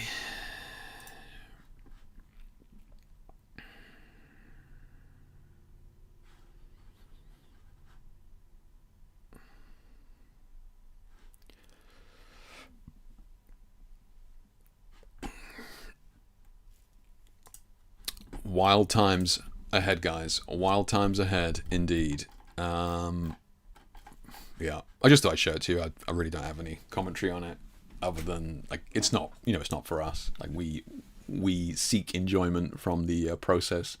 So yeah, I just thought I'd mention it. Just lastly on this, then we mentioned this a long time ago, this copyright lawsuit where the photographer who shot this original image here of Miles Davis sued Kat Von D, tattoo artist, for copying his work as a tattoo, right? And he lost his case at the time. I don't know when this was, a couple of years ago, whatever. He lost his case at the time, and there's been some speculation and debate recently about it. I mean, what's kind of ironic when we talk about copying, right, is that this was an image on, I don't know whether it's her Instagram or whatever, but it's literally her tattooing the image with his image in the background, clearly copying, right? Clearly copying the image in like the BTS of her doing the tattoo has his image there that she's clearly copying, right? So it was kind of a weird one that the case didn't win, but like there was confusion at the time. Not confusion, but there was like at the time it was like, well, it's transformative, yada yada, all this sort of thing, right? So let me just fast forward it. In July, photographer Jeffrey Siddiq asked the U.S. Court of Appeals for the Ninth Circuit to erase 2024 jury verdict. So this was the original verdict from this, partly traced from his photo of the jazz legend, wasn't similar enough to be considered copyright infringement. So at the time, that's what the jury decided, that it wasn't similar enough to be considered infringement. Yeah. In 2021, filed the first of its kind, accusing Von D. Okay, so boom.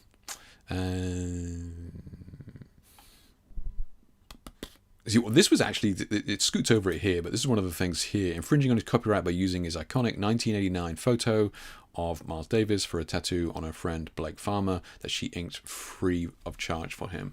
So this was actually something that helped her a lot of the time because she didn't charge for it, right?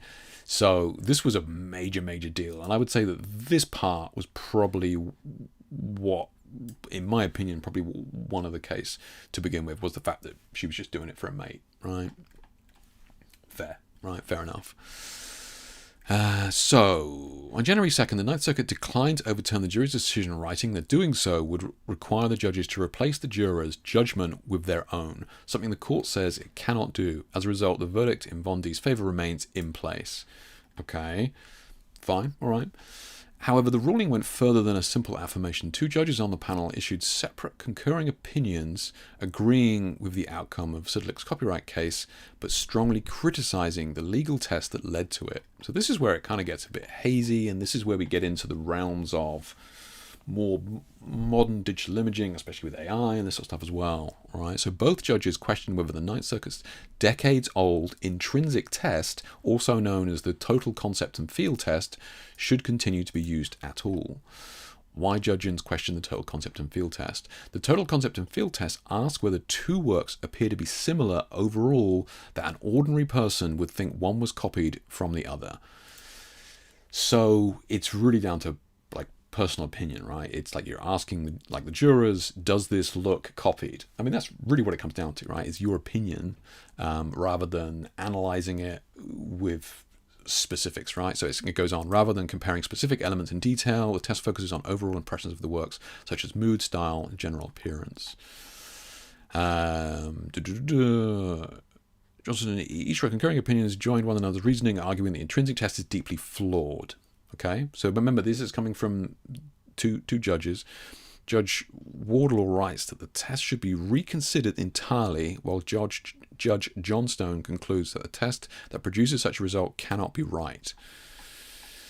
And I think we're going to start to see more of this, right? Because it's just kind of getting a little bit hazy. Because if you were to do that with an AI image, I'm pretty sure everybody's going to go, yes, the same, right?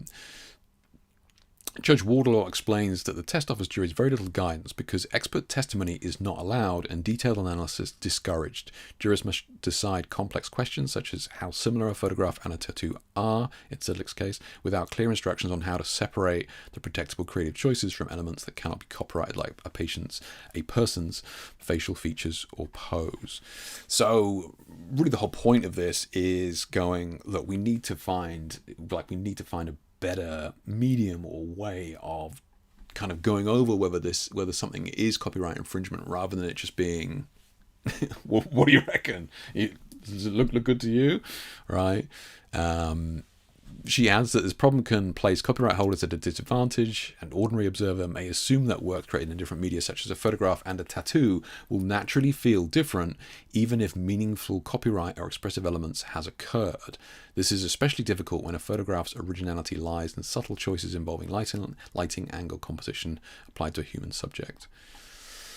Johnstone writes that the test has become standardless. Yeah, I mean, it is, right? It's just down to, your opinion, and largely unworkable over time. He traces its origins to earlier Ninth Circuit cases and explains that it originally meant to protect creative combinations of unprotected elements. In his view, the purpose was eroded, making it extremely difficult for copyright holders to succeed even in strong infringement claims. So, look, I think this is good, right? I think this is good. And I think this is good because we are now starting to see people going, you know what, some of this stuff is a little bit dated. We need to kind of step it up a little bit into is it copying, is it not? And this was the thing at the time that got me, was the fact it literally shows her copying the photo. Now the argument being is that the medium is different, hence why it's transformative, yada yada, right? Now some of you may remember as well that a while ago, last year, a couple of years ago now by the looks of it, actually Z-Motion here took this Luxembourg painter Jeff douchebag convicted of plagiarism because this is his painting and this is her photo, right? So he painted,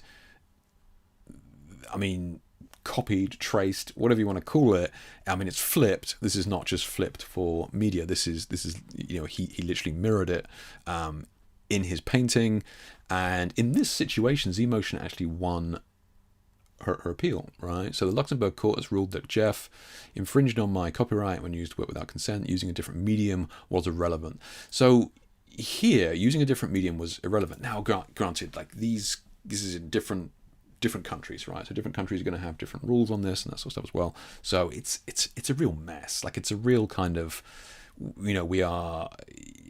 I think art and how we use art as interpretive or whatever is transformative is changing far faster than the laws are.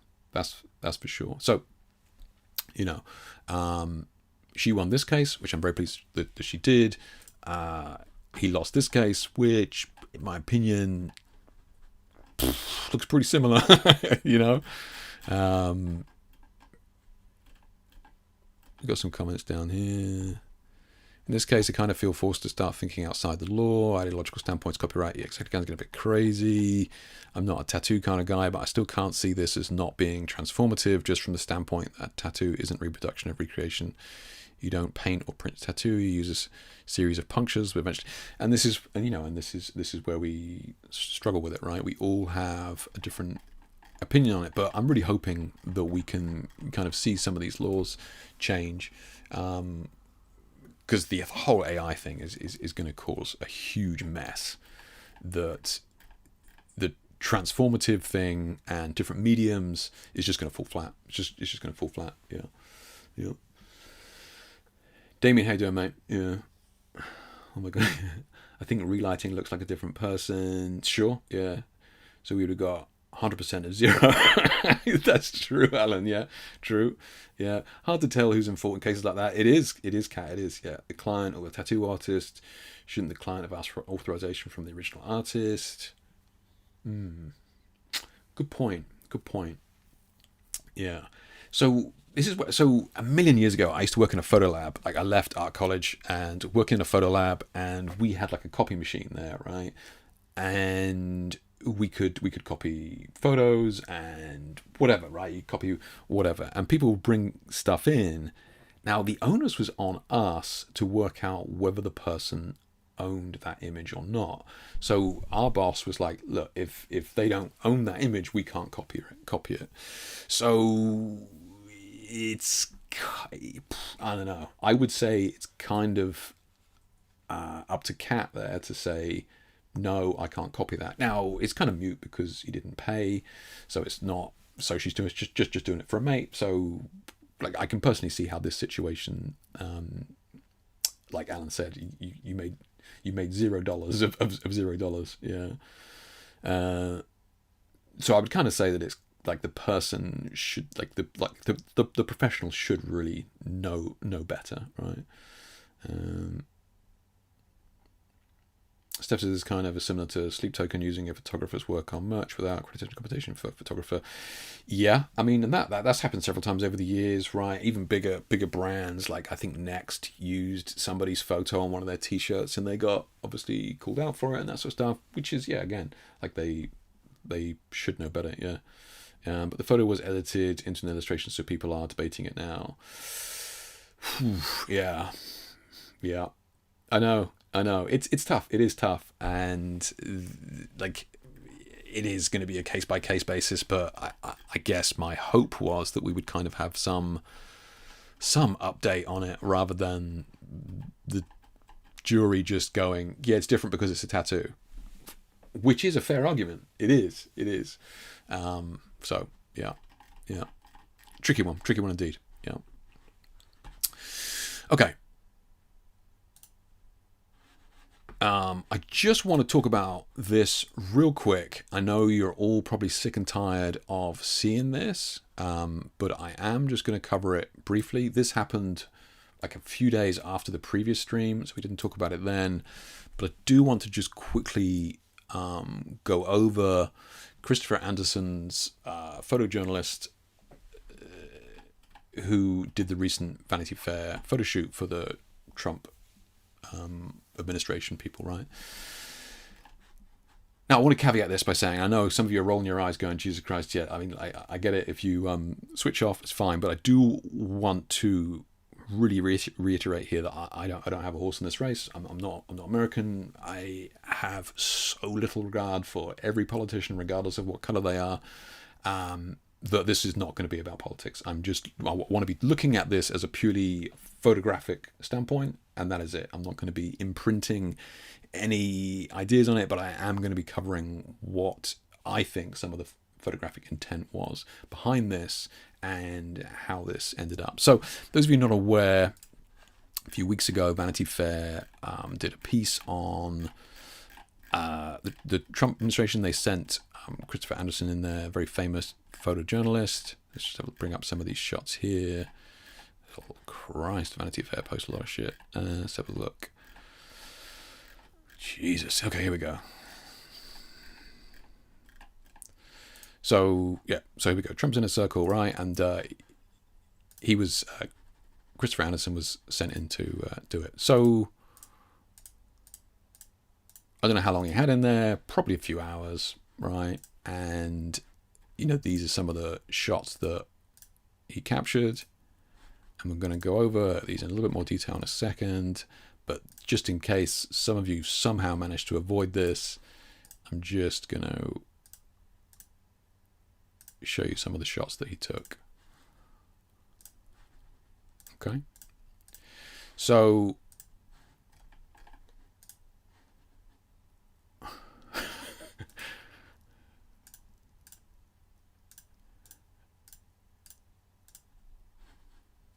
it's an interesting choice. Questionable for sure. Certainly some eyebrows raised at the intent behind this.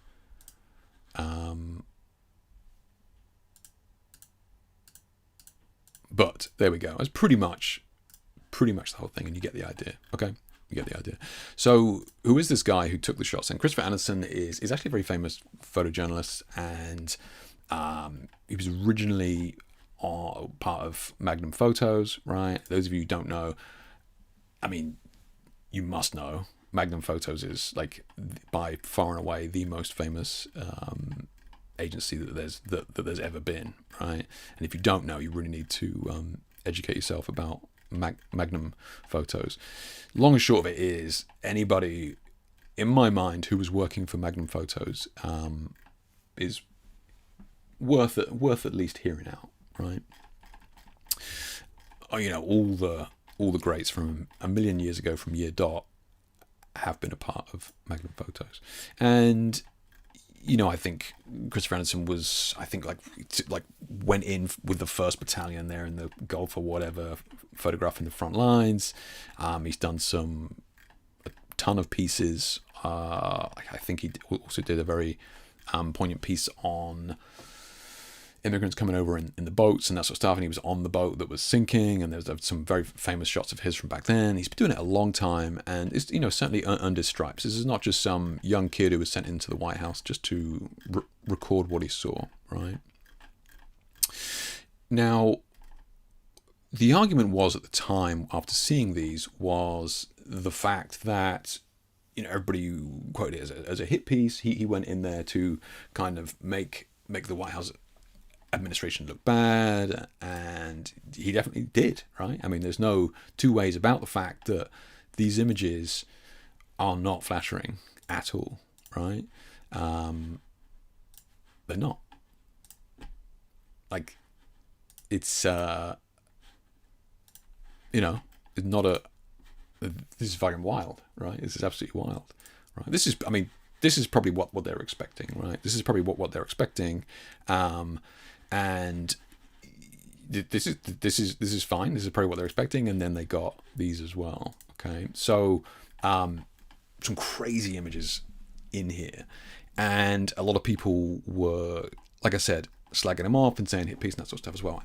And to a certain extent, I can kind of see where they're coming from, but at the same time, I feel that whoever allowed Christopher in there should have known better, right? And it would have taken them 2 minutes on Google to find or look at his work to know that these crazy close-up images of people is, you know, what, you know, a lot of his work is kind of like that, right? He's got these very close-up images. I don't think he's even got them on Instagram. I don't even think you need to go too far to see them, right? Maybe not as close, but yeah, like a lot of his work is like that. Not only that, but where is it? I'm just trying to see. He released a book. So this is on Magnum Photos. So Christopher Anderson released a book called Stump. And I'm just going to scroll through some of the images from this book.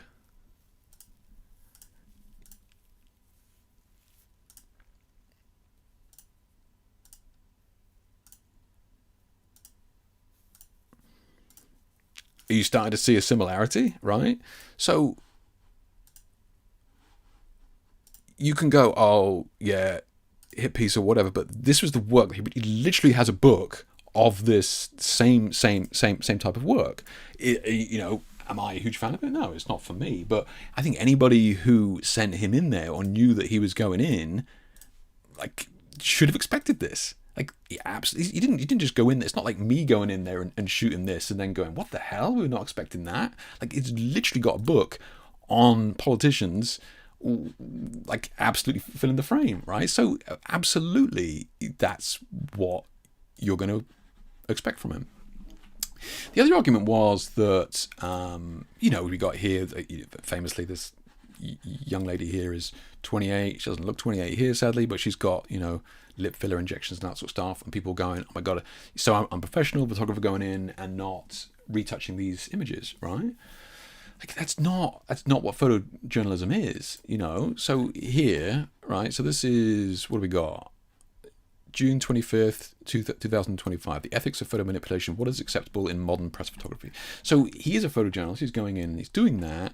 And like, these are the kind of boundaries that he's allowed to work around. He's certainly not allowed to go in and Photoshop stuff, right? So basic exposure compensation, fine. Yep. Color balance and white balance. We're going to come to that. Crop for composition. Okay. We can kind of talk about that, but an example of this is like a street scene, and like a photojournalist would be entitled to maybe crop it in a little bit tighter, to maybe crop out a couple of like plastic bags and rubbish on the side of the road. A little bit hazy, right? A little bit hazy as to whether that's fair, but it's within the legal ramifications of photojournalism. You are allowed to crop, right? Noise reduction, lens correction, so stuff that we would use, lens correct in Lightroom and stuff like that. And then removal of dust, stains, sensor artifacts. So this would be dust on the sensor. So this is stuff that you need to fix from your lens or your sensor and that sort of stuff. So like he's not allowed to go in there and Photoshop out these marks, right? That's he's literally not allowed to do that as part of the rules, right? The other thing here is we have people going, oh my god, look, a professional photographer would have airbrushed out the whatever the fuck this is in the White House, right? There's obviously been painted over several times. They've just spot painted it. We've got all these plug sockets and stuff hanging out here, and people are going, well, it's absolutely crazy. You should have removed that and that sort of stuff. He's literally not allowed to. He really isn't allowed to. Now, I guess you could crop in to remove that stuff, fine. But where it gets kind of hazy to me, right? Where it gets kind of hazy to me is going to be, he is lighting from below here, right? Now, those of us who shoot in studio with supplemental lighting and that sort of stuff, we know that you shouldn't really light somebody from below. And we're not talking about a fill light here. A fill light is maybe a softbox on the floor. Fine, okay. We can add a little bit of fill light, soften up some of the shadows underneath. We can kind of see that. But this light is below the 9 o'clock and 9 o'clock mark here, right? It is definitely below the eye level, and he's using a hard light from below. So this is kind of cheeky, right? That is kind of cheeky. This is an experienced guy. You can't tell me he doesn't know what he's doing there, right? Here as well, definitely a little bit below the eye level. So not here. We don't have catch lights underneath it here. I think we do have it here, right? Again, definitely just below the eye level, right? Now, the other thing here as well is going to be, we mentioned here as well about adjustments to color balance and white balance. So this was something else that was kind of interesting, that there's definitely a choice being made here, right, with some of these colors. This is blue, right, to you guys as it's blue to me. Let's have a look. Just open up Photoshop here, and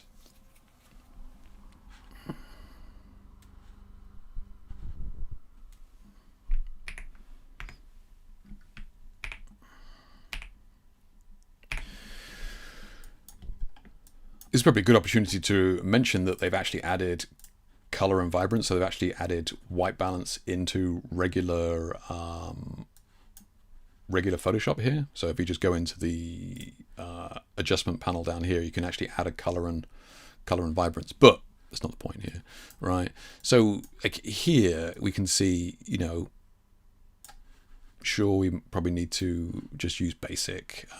Let's just use even more basic than that. Brightness, just bring that down a little bit. Like there is a definite, in my opinion, probably it seems like an intentional move to make it colder, right? certainly colder. And this is not just a color grade. This is, white balance and that sort of stuff. So that's one thing there, right? The other one here that was kind of interesting was this, right? Now, those of you who are a little bit more experienced, maybe in post pro and that sort of stuff, like this horrendous skin blotchiness, texture and stuff here, right? Again, this is kind of borderline intentional, right? Now, we know what this is. I've just put male headshot raw here. Let's just open this image in a new tab here. Let's just copy this image.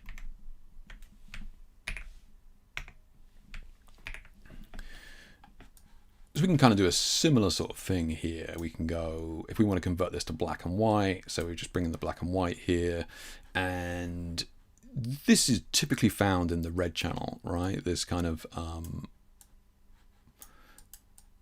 almost darkening, like the red channel to give this kind of horrendous effect to the skin, yeah, and it's kind of pretty much going out of your way to get that kind of look, right? Horrendous, absolutely horrendous. Now, again, purposeful, but at the same time, and his defense, like, anybody with spent 2 minutes on the internet could have found that, look, there you go. He's done it on other people as well, right? So it's not something that he's just targeted the White House with there. I'm not justifying it. I'm not saying it. I'm just saying that, like, right? This is not something that this gentleman has probably got framed on a wall above his TV, right? So yeah, I think there's a lot that was gone on here that was within his normal style. I think that if you didn't want that, you shouldn't have invited him in, right? Like I said, it would have taken you 2 minutes to see that that was the sort of work that he was going to produce, and you really shouldn't be too surprised that any of these shots were captured by him. Is he telling a story with it? For sure, right? He's saying that these are certainly real people. They're not not airbrushed. They like I tell you that's the red channel, because that you can see it's actually starting to be almost solarized there. That black spot is almost starting to be solarized. It's really been pushed. So yeah, I think if you didn't want those images, you shouldn't have asked him in. Did he do his job? Yeah, he did. Yeah. And like, can he Photoshop them? No, he can't. Can he remove plug sockets and repaint the wall? No, he can't. Like, if the fucking lighthouse didn't, if the White House didn't want these images to look as bad as they did, then bloody paint the room, for Christ's sake. Like, how much is it really going to cost you? With the greatest respect, I'm sorry, but to give some of these rooms a coat of paint, Where was that horrendous one of that guy stood there? Like, fucking paint the room, for Christ's sake.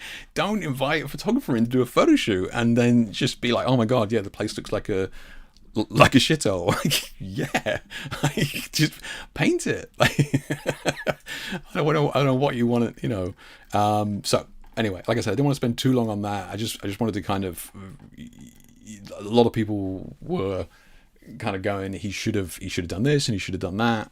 Like, this is his style, whether you like it or not. That's what you were going to get, right? This is what you were going to get, So I'm sorry if that's what you got and you were pissed off. You've only got yourself to blame, really. Yeah. Now, obviously, Vanity Fair knew what they were doing.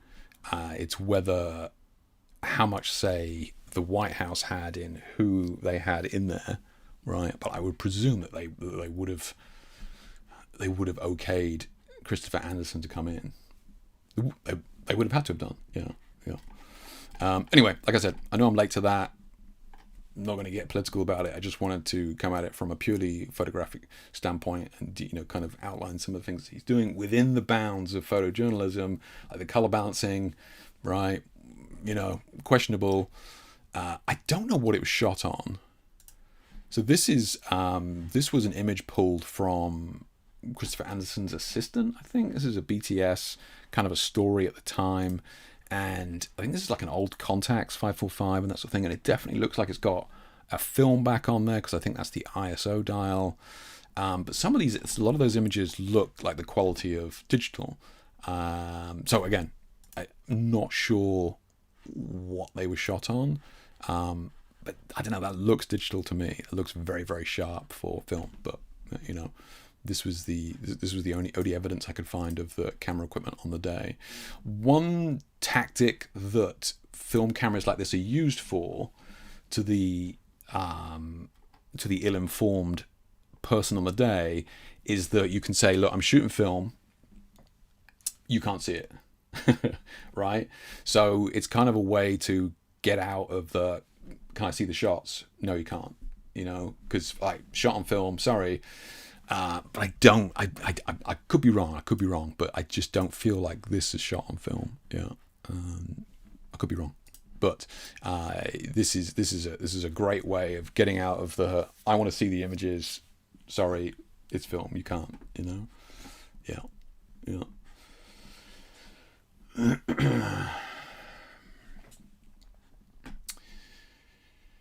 Stephen Miller is pictured with no catchlight and reflection in the eyes and looks like a mugshot. Yeah, so like you're right. Like some of these don't have any catchlights at all. So boom, yeah, like very, very heavy side light. Yeah, no catchlights at all. I saw a video talking about all the backgrounds being off center, crops being slightly off, and not edited light switches all being very purposeful. There is a ton of speculation and that sort of stuff as well. Like he could have, I mean, technically he's allowed to straighten the images, of course, right? But he chose not to. Yeah, maybe his clam was upside down. Alan's talking about the clamshell lighting. True. Yeah, I mean, it looks like a beauty dish though. No, like with the spot in the middle. I doubt he's using a rotor light there with the dot in the middle. But yeah, my guess is that's a beauty dish. We can also see here, we got the light stand here as well. We have like an umbrella likely being used as the key, which we can kind of see just up there as well. Yeah.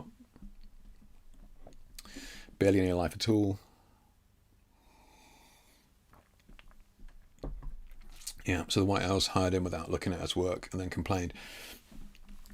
I have very little sympathy, I'm afraid. Like I said, Vanity Fair, based on Vanity Fair's feed, they certainly have an agenda.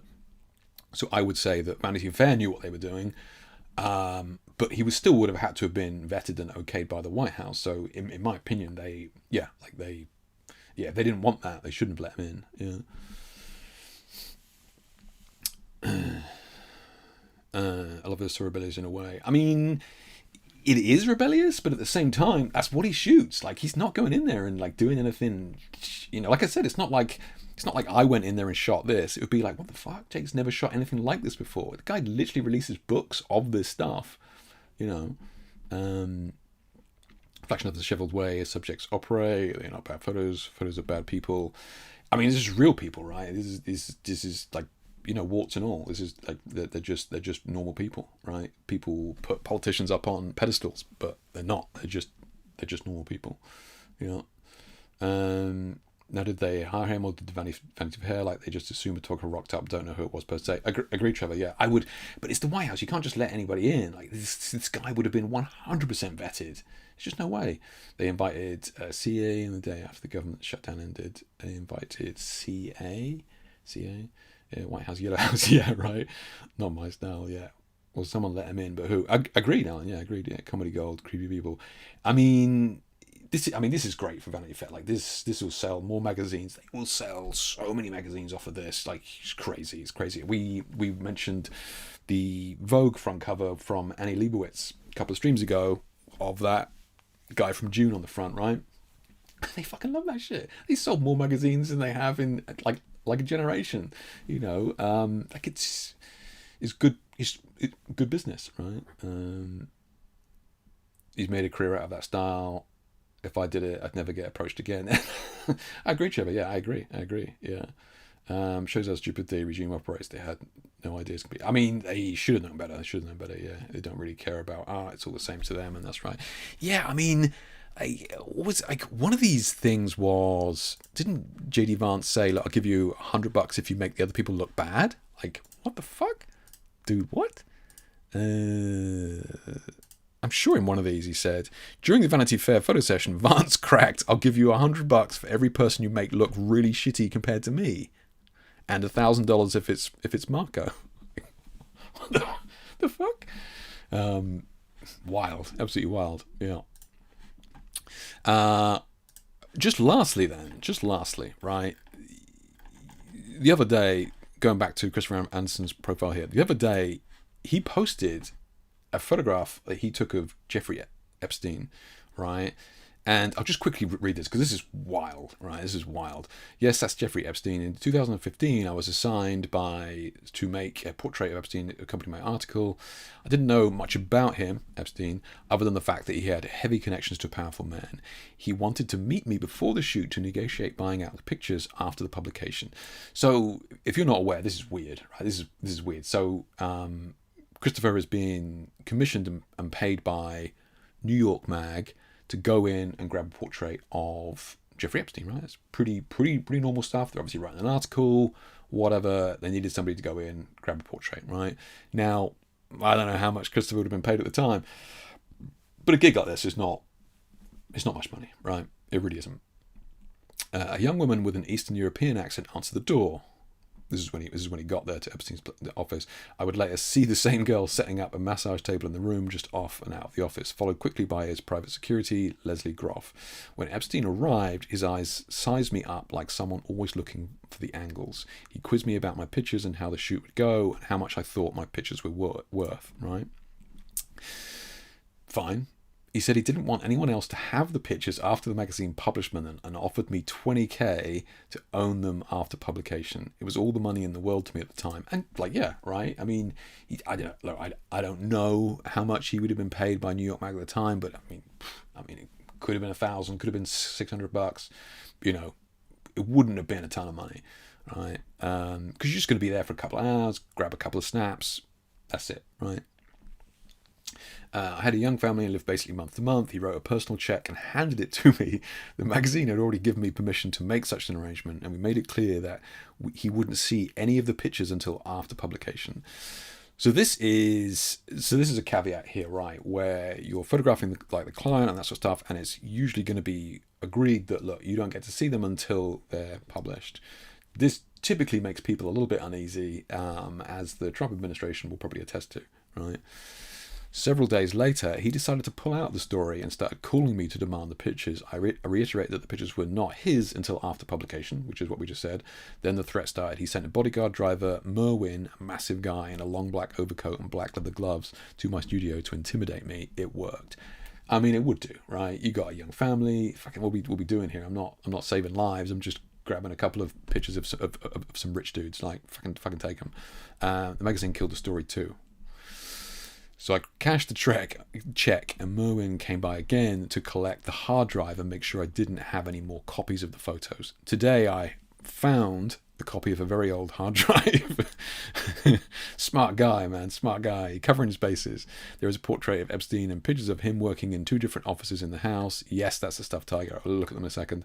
Took a picture of his desk, and you see an email printed out and exchanged between Epstein and the royal government after concerning payment to Duke and Duchess. So, wild story, man. Absolutely crazy story. This is him in the office. You may have seen from the Epstein files. We have this hideous background in several images.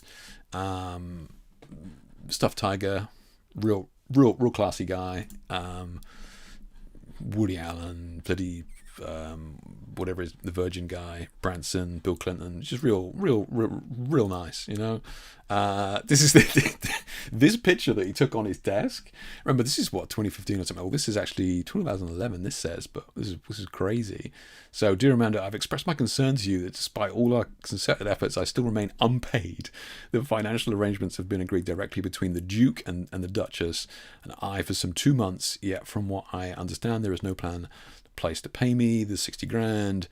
Like, it just goes on. Like, what the fuck, man? It's just absolutely wild images. Crazy. And what a crazy story. Yeah. I mean, talk about character reference. Then, yeah. And look, fair play to Christopher for putting this out there. There's obviously a lot of stuff online at the moment circulating. And look, you can even see this weird, ugly, high pass, red channel push thing that he does to skin there as well, right? But yeah, crazy. So by all means, like it or not, go and check out Christopher's work.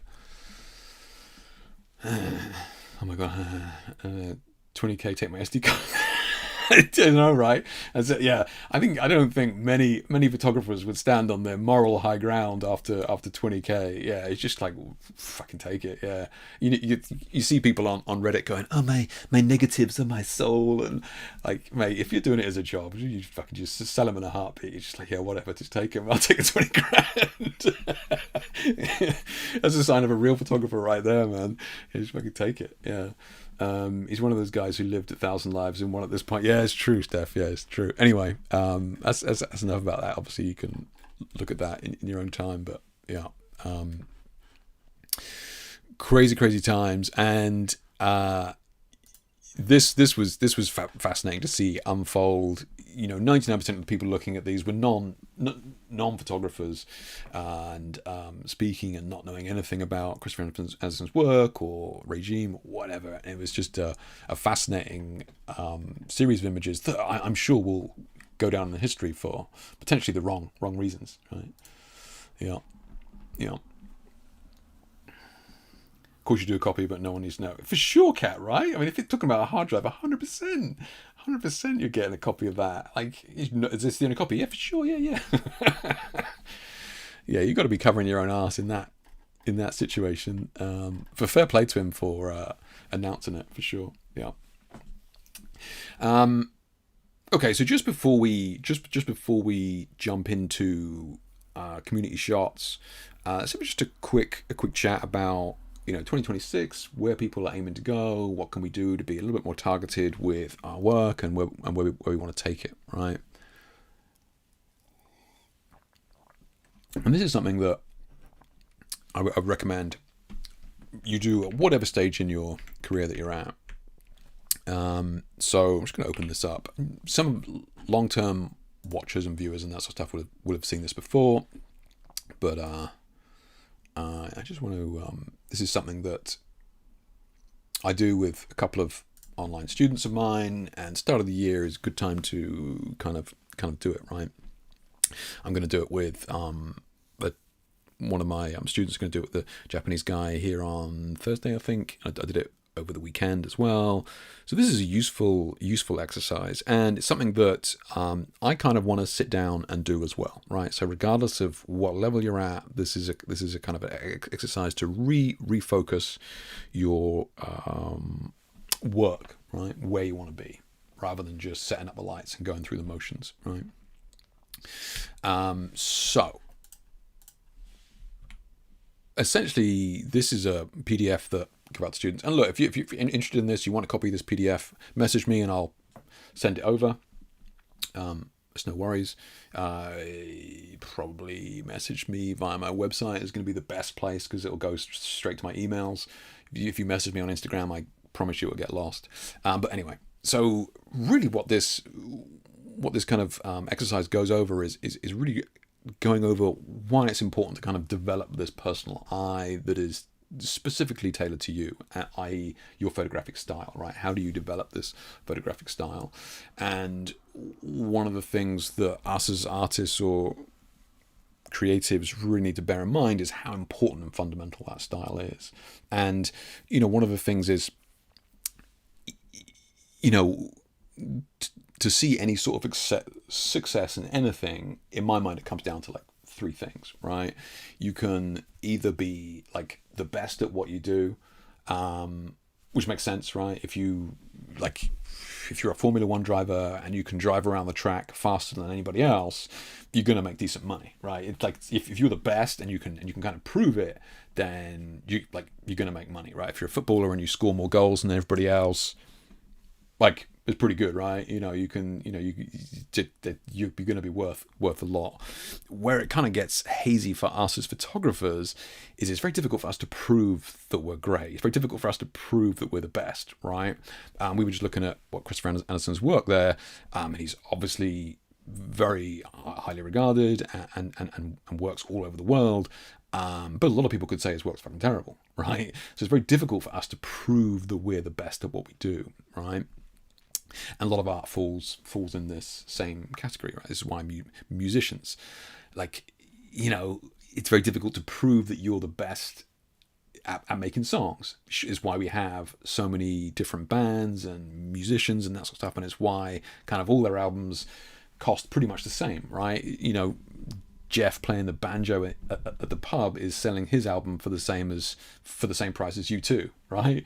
It's because it's subjective, right? It's only worth it to the person who's buying it, right? And photography and art falls into that category as well. So for us, proving that like we're the greatest is tricky to do.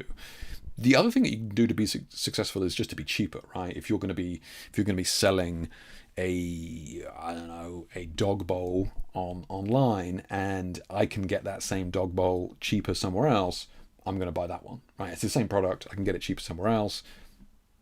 Fine, right? And again, it's difficult for us. We can't do that. We can't just be cheaper. There are people out there now. I can Google it now, where there are wedding photographers out there now who will pay you to shoot your wedding, right? And that sounds crazy, but they want the experience. They want the images for their portfolio. There are people who are willing to pay you to shoot your wedding. That sounds terrifying, I know, but you can find them right now, right? They are willing to do it. So us as photographers, like, we can't just be the cheapest. We can't go, well, I'll just be cheaper than the guy next to me. That's just not going to work. It's just not going to work. You'll never be able to go cheap enough, right? So look, we can't really be the like the greatest, because it's difficult to prove. We can't be the cheapest because it's just not viable. So the only other option we have is to offer something different, offer something unique. And if you can offer something unique, you can sell it, right? Because if they can't get it anywhere else, they have to come to you to buy it, right? Now, granted, I've done very well off my colored lighting style, but so many other people out there have made a decent living for offering something unique and doing something well. So this is why photographic style is really important to us or musicians, right? If you've got your voice sounds a certain way and that sort of stuff, that's what's the unique selling point, right? And that's why it's really kind of important for us to understand how we can offer something unique and then kind of double down on it, right? That's the importance of a photographic style. So where do we kind of get tactical with this? And one thing is to kind of highlight that you have a personal preference yourself, right? You are looking at images online all day, every day. We see thousands of images online all day, every day. How can we kind of turn that into our own style? Like, what is our own photographic style? And the reality is that you can't avoid a photographic style. People go, oh no, Jake, I like to shoot everything, and I don't want to be tied down to a style. You got to stop thinking about it like that. It's not being tied down to anything. It's just what you enjoy shooting. That is your style, right? So here, for example, I got 3 images here, and I'm sure I could ask each of you in turn, which is your favorite image, and a bunch of you are going to choose 1, 2, or 3. Like, you're going to choose different ones, right? Not all of you are going to choose the pink one. Not all of you are going to choose the black and white one. Not all of you are going to choose the pastel headshot here, because you all have personal preferences, right? And it's us trying to unlock those personal preferences is going to be the route to your photographic style, right? So the point here that I'm making is that you already know what you like, and that's the really important thing. I want you to take this away. I want you to trust and follow it. So my point being is that whoever you are going to have a preference of images. We just need to kind of target that. So what we can do is go away, and what I would recommend you doing is going away and like just sitting down for an hour, hour and a half on the internet. Try and avoid Instagram if you can. Like it's fine to use Instagram. I just think that algorithms and that sort of stuff it's Instagram is at the moment is not a great place for phenomenal imagery, right? I think you have to dig through a lot to get it. It is on there, but it's kind of harder to see. So Pinterest isn't perfect, but it'll probably show you something that's engaging at least, right? Something that's new, has more opportunity to show you something more in line with what you're after. So sit down and choose like 20 images that you think are the best 20 images you've ever thought of, right? The most amazing 20 images that you can possibly imagine, the best images photographed by humanity, and put them into this kind of mood board thing, right? And then sit down and kind of break apart those 20 images and think, what is it about these that I'm really drawn to? Now, this is actually something that I did a million years ago. This is like things that I was inspired by in 2001, right? So back then, a little bit of a while ago now, like 25 years ago or something like that. But this was kind of my mood board of stuff that was just like, yeah, this is great. And we got Nick Knight in here. We got Nadav Kanda. And I think we've got, I forget his name now. Doesn't really shoot stills anymore. Name will come in a minute. But it's kind of interesting that this was the work that I was kind of inspired by like 25 years ago. And you can see similarities in this style in my current work now, right? There's kind of, long exposure, beautiful pastel colors.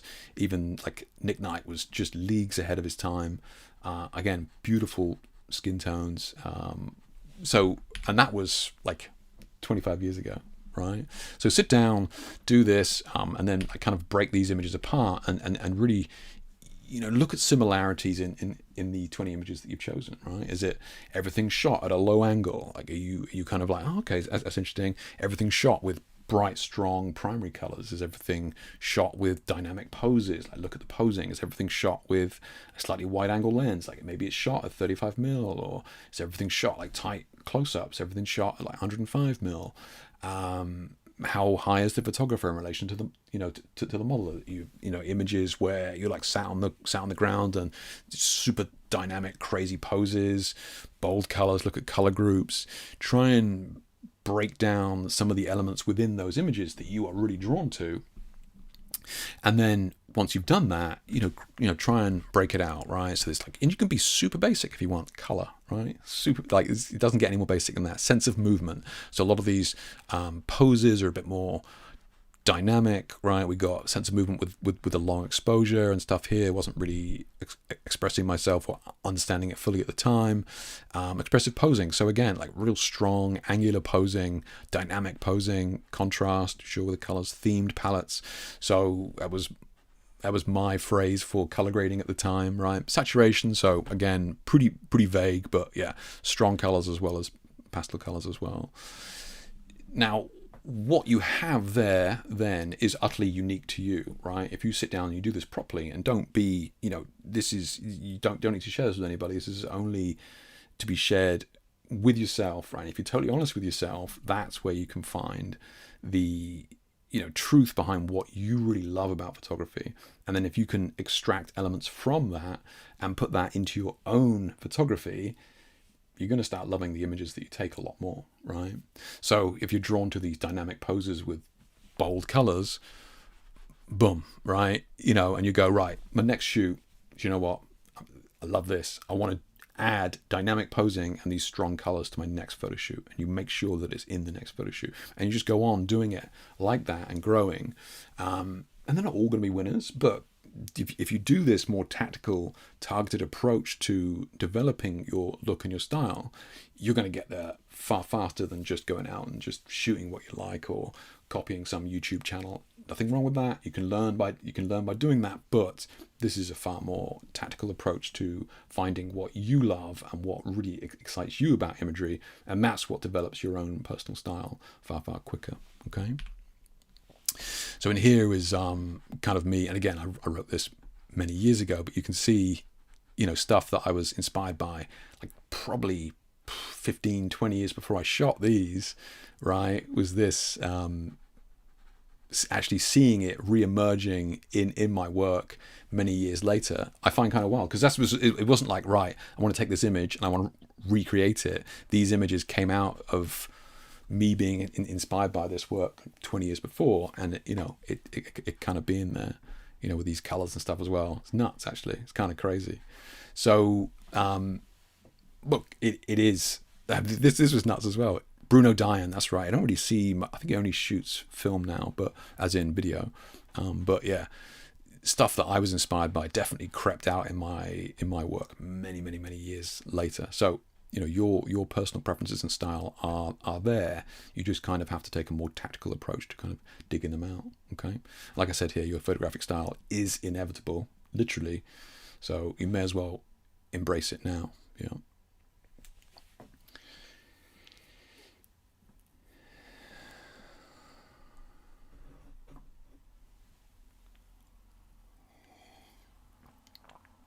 I'm listening, Steph. Yeah, I know, Steph, exactly right. Yes, I mean, for something like yourself, this would be a very useful practice for sure. Goal of the year is going through my backlog of last year. Oh, and I would love to do one of your workshops someday. Are you planning on making any of these this year? Yeah, I will be. They will be in the UK. And it's my fault. I need to. I will definitely be probably after the photo show now. So maybe in March I'll be the first one. But yeah. Let's see. If you are interested, 2026 workshops. Yeah. So if you're interested in any of my workshops, just head on over here and sign up to one of those. Or sign up to be informed of where and when they're going to be. Yeah. But yeah, has anybody got any kind of goals, photographic goals? Like Kat's just mentioned one there. She wants to go through the backlog, and there's actually a couple of shoots that I'm kind of tempted by. I was actually working on some images from the water shoot the other day that I shot like 3 months ago now. I think it can be valuable to go back and look at other shoots that you've done before, but I think for the most part, as long as you're being tactical about where you're moving forward with your shoots, then that's going to give you the most bang for your buck for sure. Yeah, take a look at these 3 images and take your favorite trick question. Yeah, in USA, I'm selling panning motion shots.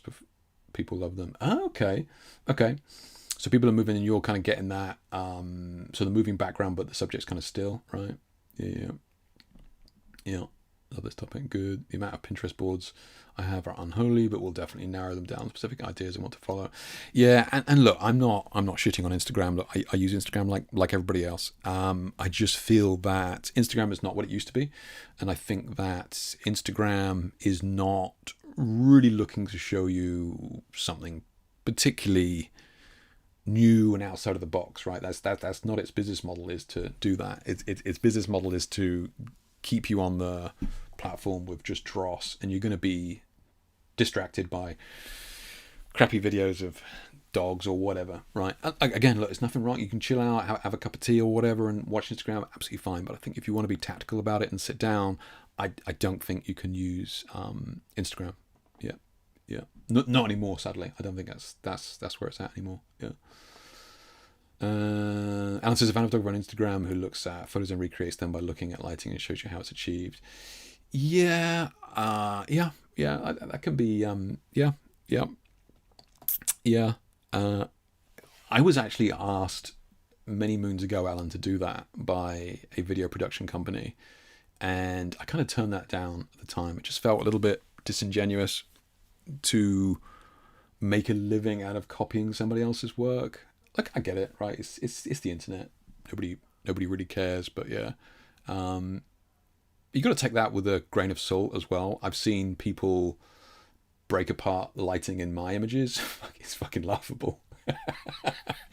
So unless you've got actual BTS of the shoot itself, just take what some of these people say with a grain of salt. A lot of times people can overcomplicate things, where they think, oh, they've got 8 lights doing this, and and it isn't.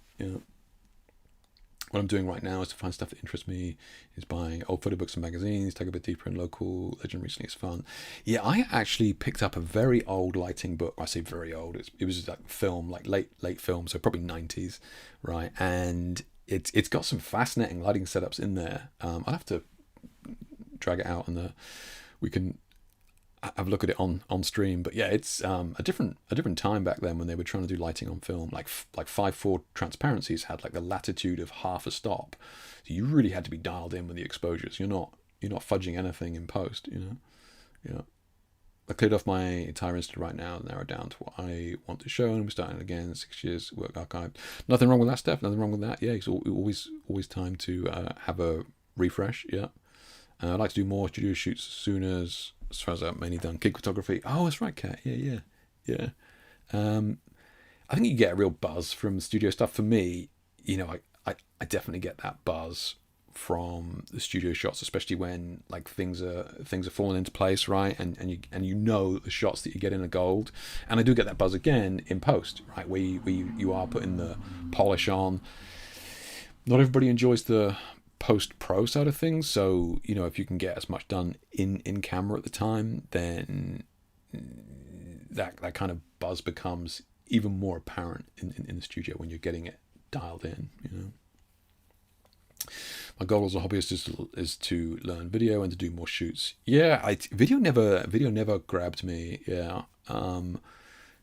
So Photo asked me to shoot video for this campaign that I shot the other month. And like I begrudgingly was like, I can shoot some, because look, let's be honest, that I was just going to shoot some slow-mo stuff on the D850, right? And then on the day they were like, do you know what? Let's let the film guys shoot the video. Yeah, film does not interest me, man. Yeah. What about you? What are your goals for the IFs? God damn it, Kat, you're gonna fucking ask that. I got my own goals. Yeah, I got some things that I'm working on. One of the things that has kind of been on the back burner that I've been chipping away at for a little while now is really accurate, really beautifully crafted daylight images, but in the studio. And that seems super simple. It's not. It has been fascinating. There's a ton that goes into, like, people go, oh yeah, it looks like daylight. No, it fucking doesn't. Like, it looks like I use this 8x6 softbox because it gives you this window light. No, it fucking doesn't. The softbox doesn't look anything like a window. It's just so I think that it's been interesting, kind of really digging into it, and that whether it be, the shadow and the highlights and the colors and all that sort of stuff has been interesting. Yeah, so I kind of want to hopefully make that a reality later this year as well. Yeah.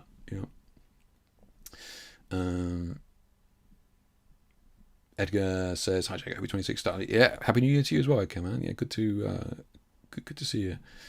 This year, I'm determined to get more recognition for my own work, not just my job. I want to experiment more in my own studio space. Nice, Steph. Yeah. It's only gonna happen as soon as you start putting work out there and kind of standing behind it, and knowing that, maybe you're not going to be happy with that in 12 months, and that's okay. Putting work out there and standing behind it at the time is it's difficult to do. Like you've just said, you've just kind of cleared your last 6 years of work, and sometimes you've got to do that, right? To clean start. You're not held back by any sort of style. Nobody's going to go through your images, which will happen. People listening to you may think you're crazy, but if you don't enjoy that work anymore, I guarantee a client will go back and dig through the archives. It happened to me. I think, was it this year? Well, last year, or was it the year before? A client found some work and was like, "Oh, I want to shoot this." I'm like, "Where did you even find that?" Like, it's my image, but I'm like, I don't even know how I took that. So it's not the craziest thing in the world to just start fresh, Yeah. It's 100% Instagram, although it's still nice to get inspired by other photographers' work. It is, Kat. It is. I just think there are probably other places that we can look. God, you sound like an old fart. But going out to galleries and that sort of stuff, is really, to me, everybody's different, but to me, I find going out to galleries and seeing stuff, and that's just not just photographic galleries, but art galleries, looking at color.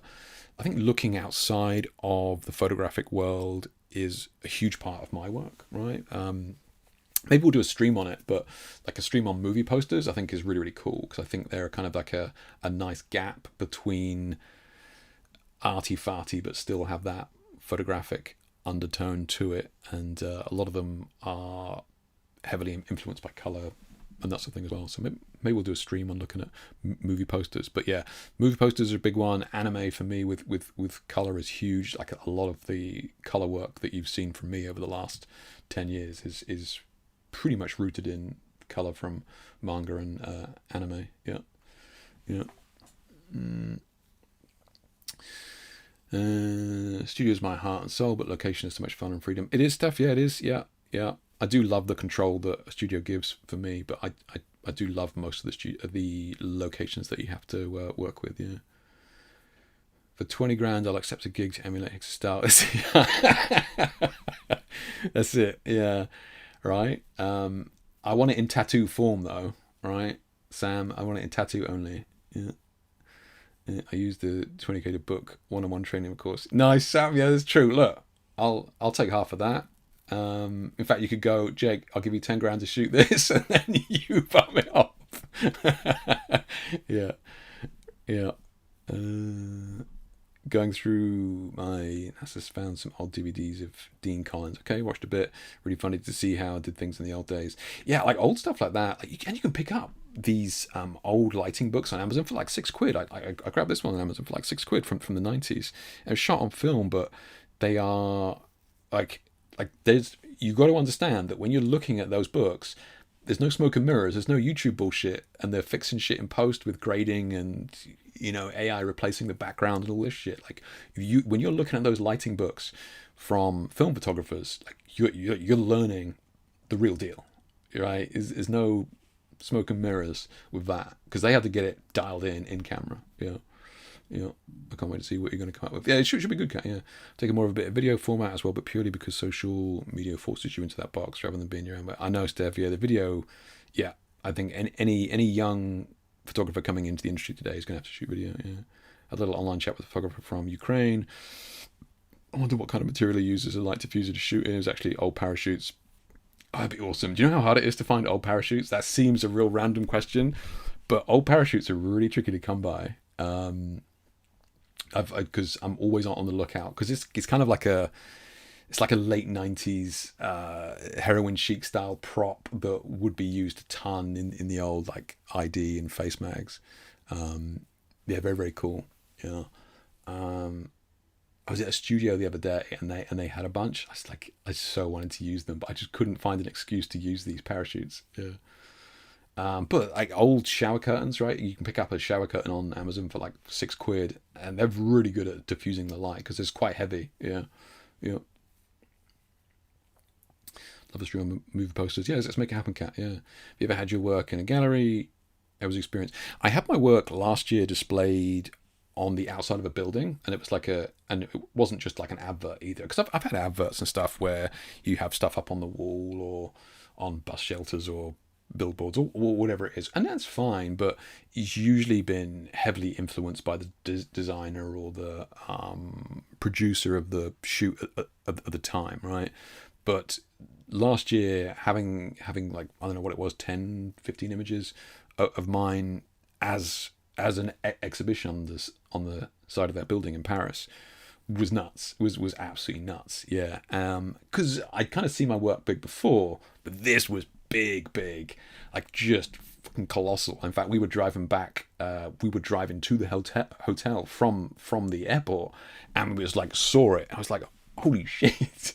So it is special. It is very, very special. It's not something that I thought I was going to be affected by. I've been doing this a long time, but I remember catching an Uber to it and then getting out of the Uber and just absolutely floored, which is I was not expecting it at all. Like I said, you've been doing it a long time. You've seen most stuff before, but yeah, it was nuts. Yeah.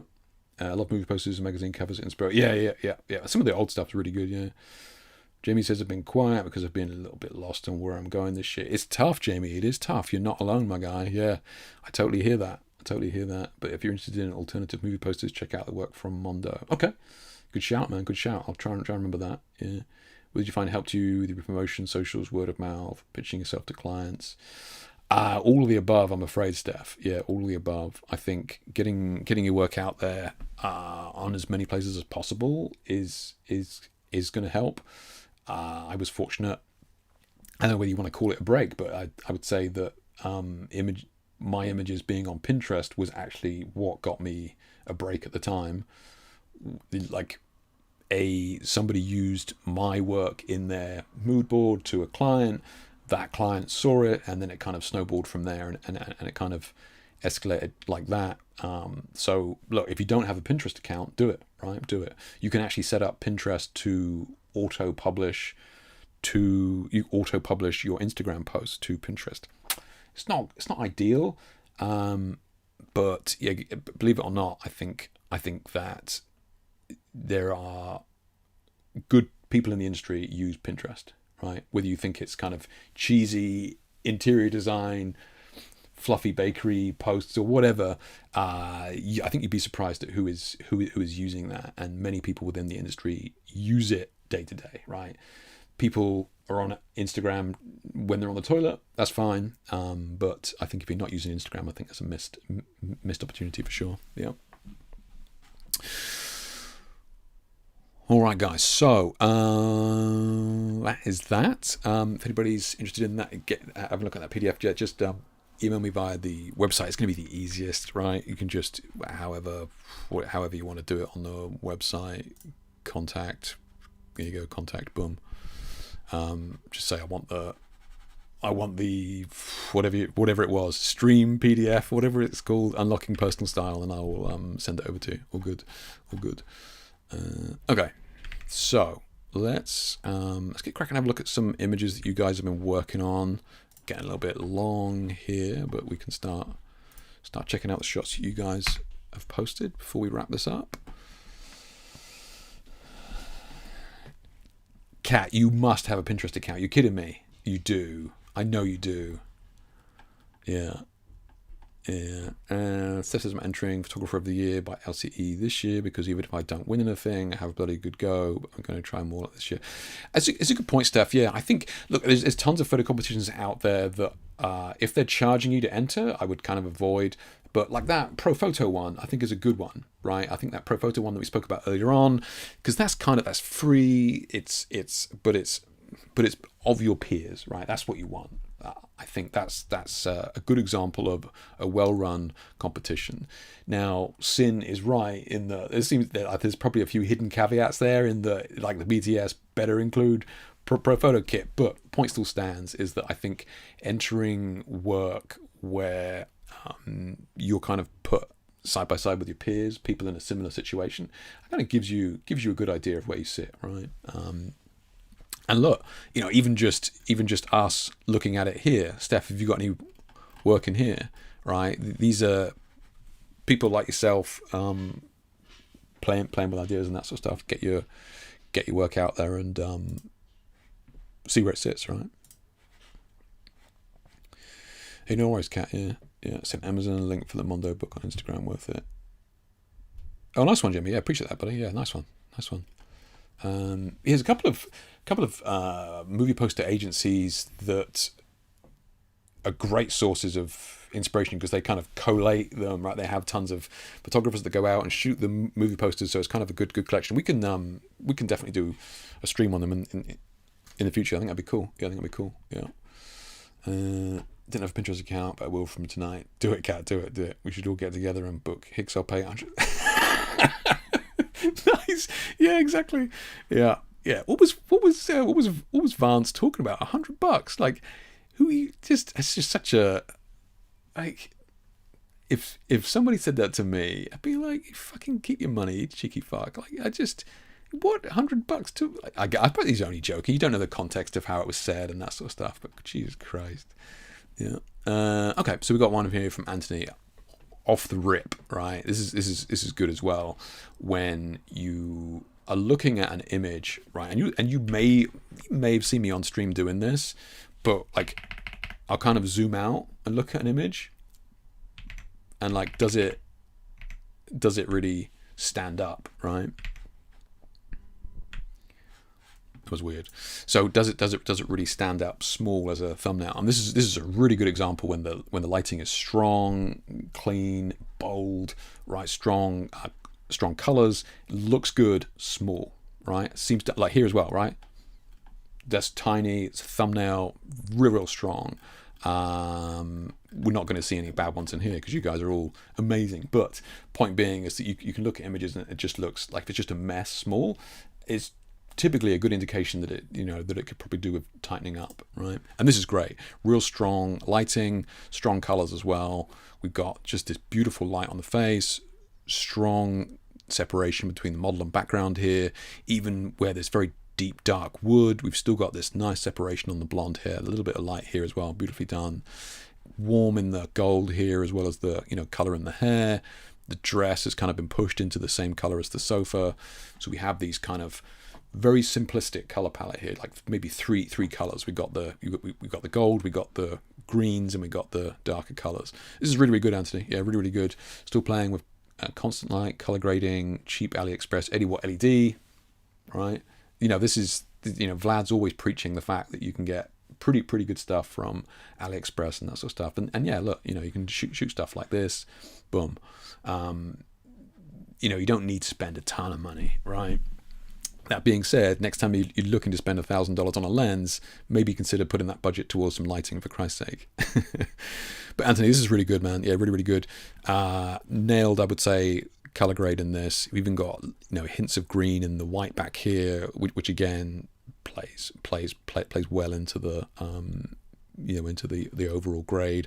One thing as well, I don't know how much of this is in post, but we can see that down here we've got a little bit of data here with the hand. If this was left in pure jet black shadow, I think the arm coming down here would have been a little bit messy. But yeah. And angles, right? Always looking for this when you're looking at, let me just grab this.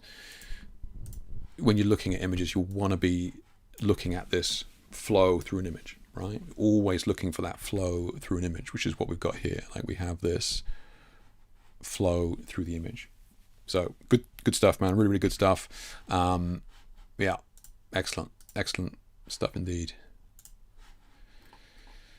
Whew. Good luck to the rest of you. Jesus Christ, I wouldn't want to have to follow that one. From Paul here, so this was a recent shoot using two Neos, okay, set to blue lighting, white background, and then using one of your presets. Jake, can't remember which one. Nice. To make this one cool look, bottom blue. I wonder if it was one of the free presets from last year's live stream. I wonder. This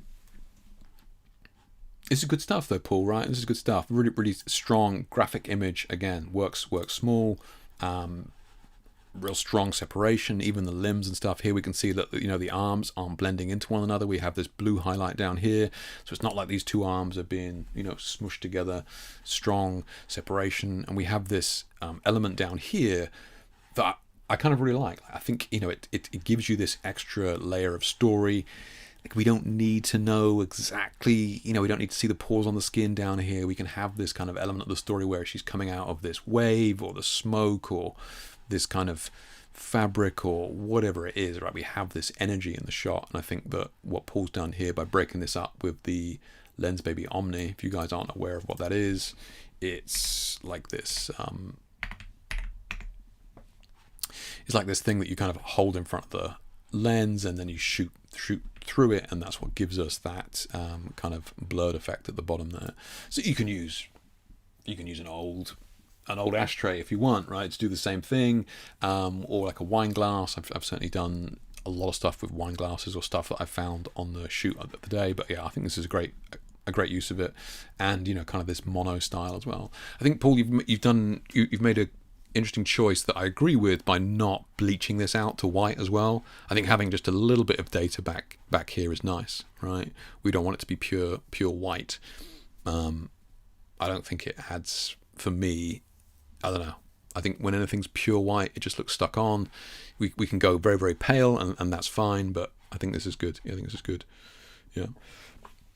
I'm just, now that I've said that, did I do the same in one of my shoots with that Sophie Lloyd? It just made me think of it.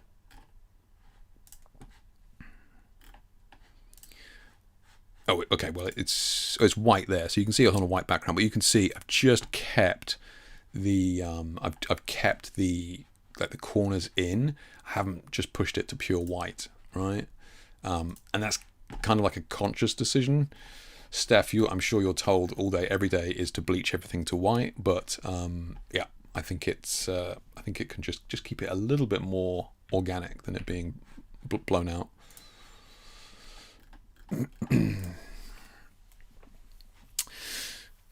So got one from Christian here, playing a bit with lights. Okay, got a lot of colours going on here, which is nice. Lights, strobes with softbox and gel filter sheets. Yeah, one red above. Still shooting gels and strobes. Keep fighting the good fight, Christian. Love to see it, mate.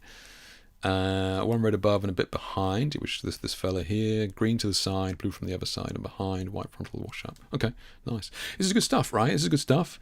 And you know, overall looking like what Christian's trying to do is keep stuff separate here, right? So we've got the green coming from in here.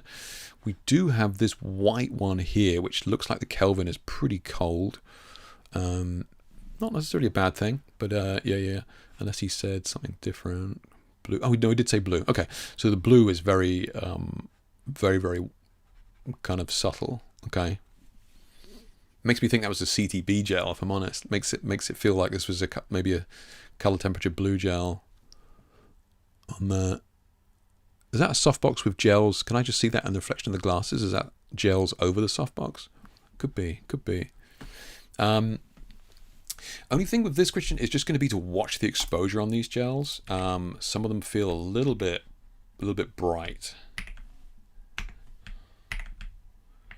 Right? I think we could get away with darkening down some of those gels.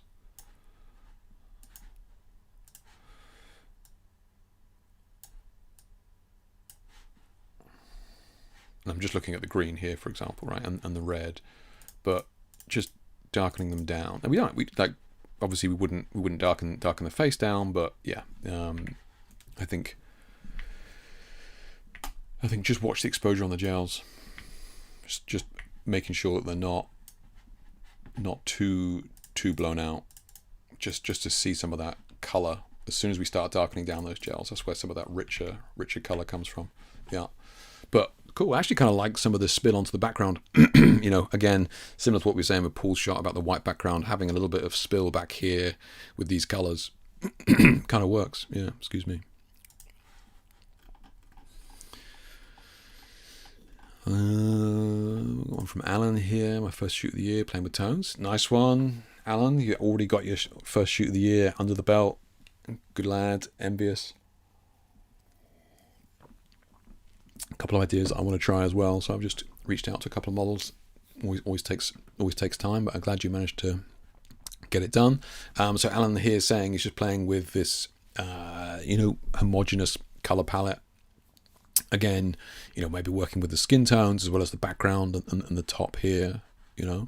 I think it works. Kind of difficult with this deep plum color, making it work with orange, but I think we're kind of making it work. Yeah.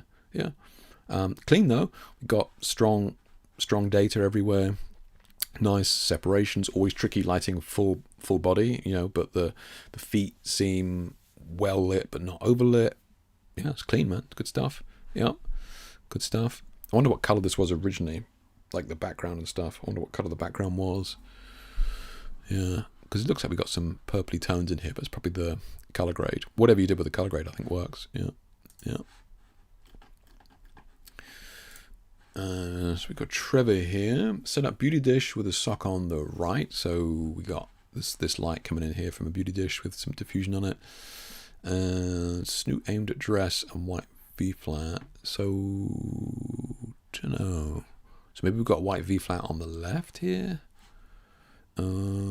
Shot 110 f8 ISO 200. Boom. Yeah, was trying to use a star filter on bursts on her dress. Oh yeah, but failed, but ended up with a short metallic look. Really loved. Interesting, Trevor. Yeah, because you're right. In theory, any specularity should have sparked those star filters. Actually, kind of surprised that it didn't. I mean, I can just see a little bit of glow here. I do like the glow. Yeah, I do like the glow. Yeah.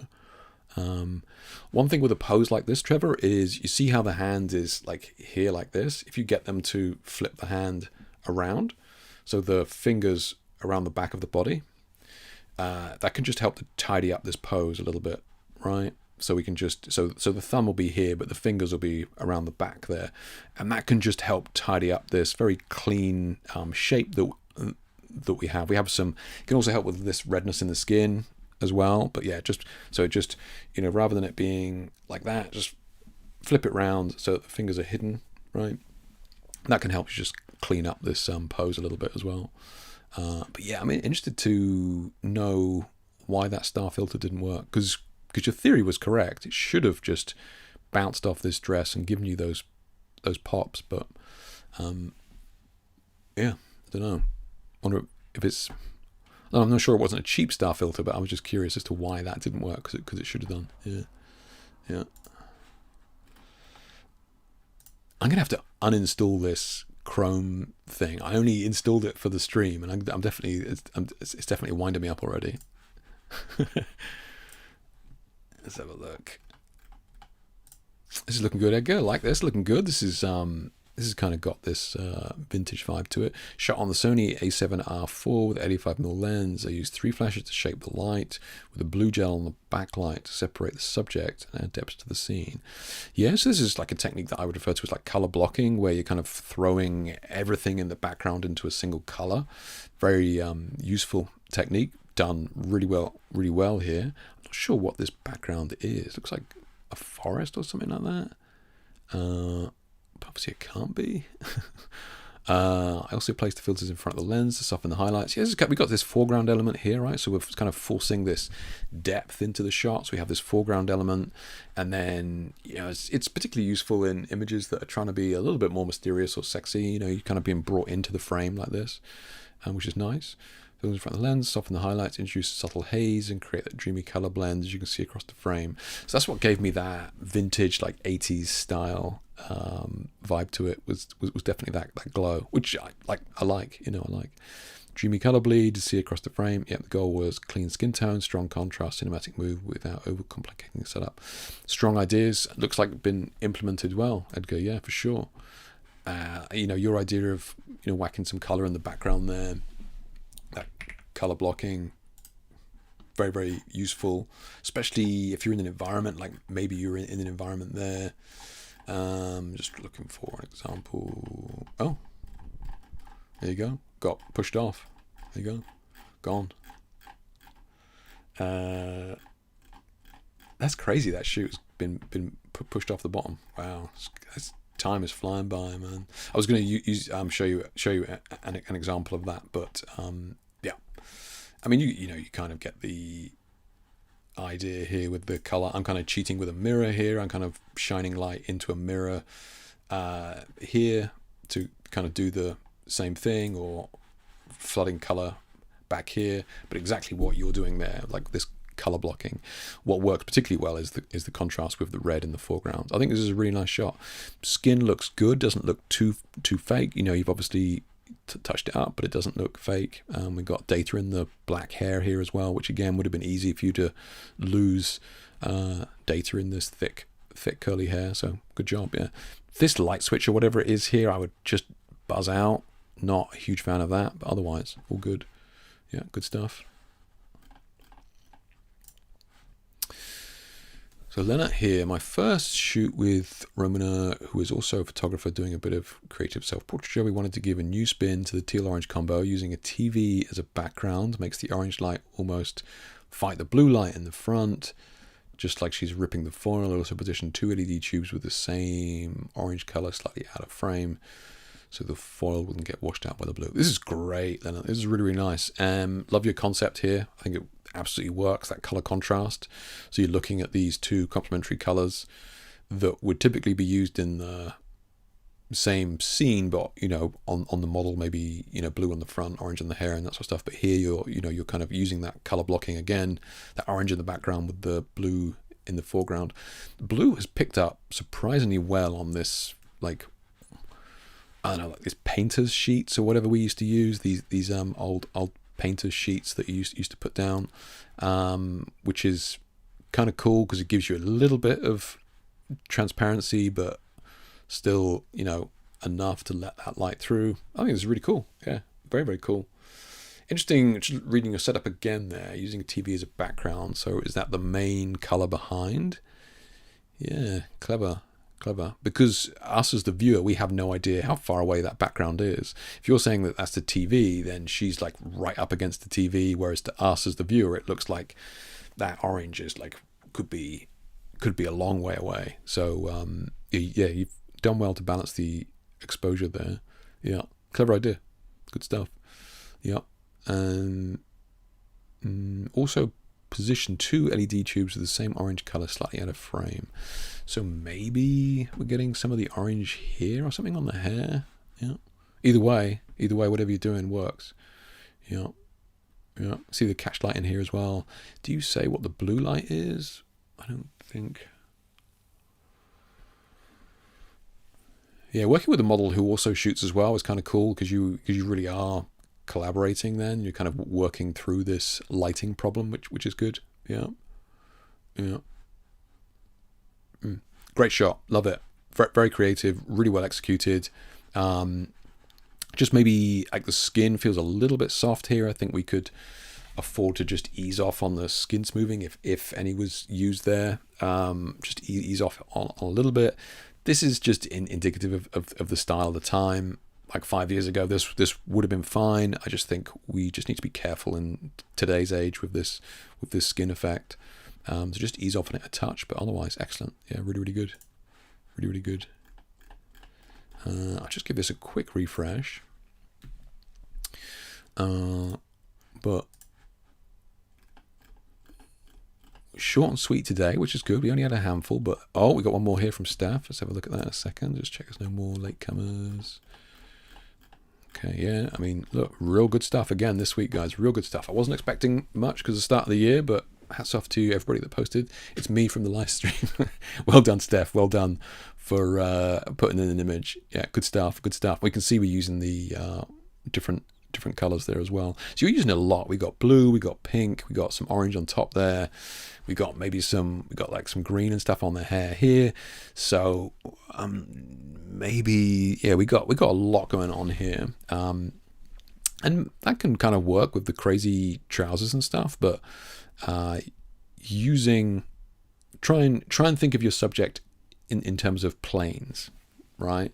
So whenever I'm setting up a shoot with multiple color gels, I'm thinking about, those are the subjects, right? That's the nose, right? So I'm thinking about, like, this is a plane on this side, this is a plane on this side, and then maybe we have a plane in the key light, maybe we have a plane in the fill light, right? So I'm kind of breaking it up into 4 areas. The 2 sides, maybe a key and a fill, and then I'm trying to light those areas only. I'm really being careful not to let them overlap. I'm not saying that's what's happening here, but sometimes when these elements overlap, they can kind of create some funky colors.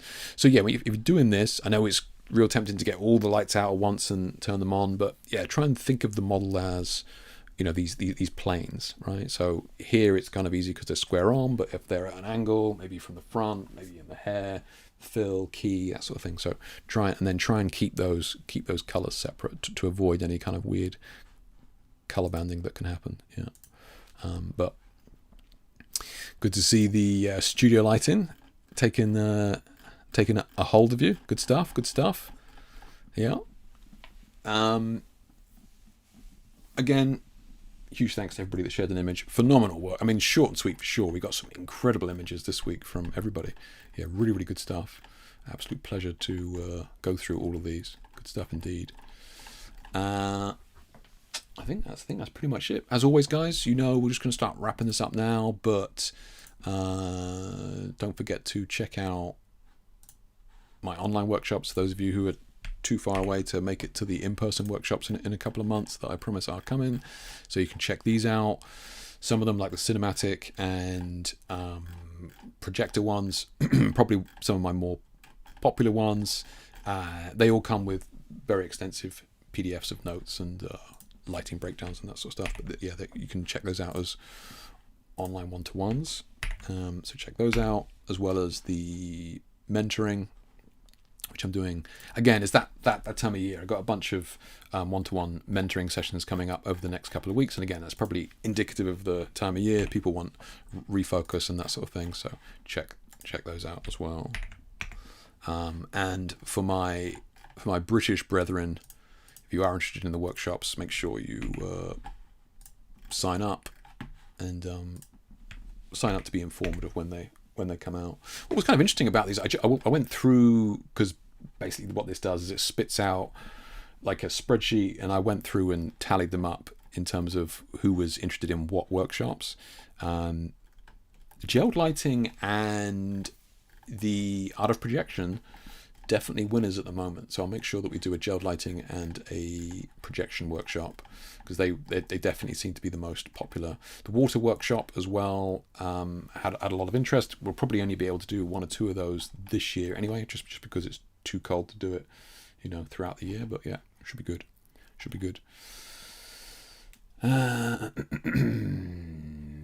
Let's have a look. Can't think about Red Blood. He's very handsome. He is a handsome man. Yeah. It was light brown. Oh, that's Alan talking about his image here with the background. Yeah. Okay. Nice. Yeah. I think it is kind of like, you can do so much with that light brown background as well. You can do some very warm Kelvin shots of this, and it looks absolutely beautiful. Yeah. Chrome thing here, Cat, if you missed the start of it, basically you can I don't know where it is now, but you can get a free Photoshop, whatever it is called, plugin, Chrome extension here. Yeah, and then every image that you look at on the internet, you can just click on and it'll open up in this extension that you can do some bits in. So it's free, but yeah. I'm going to remove it because it's a pain in the ass. But if you just wanted to, if you're somebody that messes around with stuff on the internet, then use it for sure. Let's have a look. Hey, no worries, Edgar. Yeah, no worries, Edgar. All good, man. Looks amazing. The mirror thing is so smart. Yeah, the mirror is very cool. Yeah, I love using mirrors as well. Yeah, I have a Samsung frame TV that I use for beauty shots. Nice as a background. It's matte, nice, so it doesn't reflect the lights in the front. Blue lights, 90 centimeter softbox. Perfectly. Okay, thank you for clarifying that.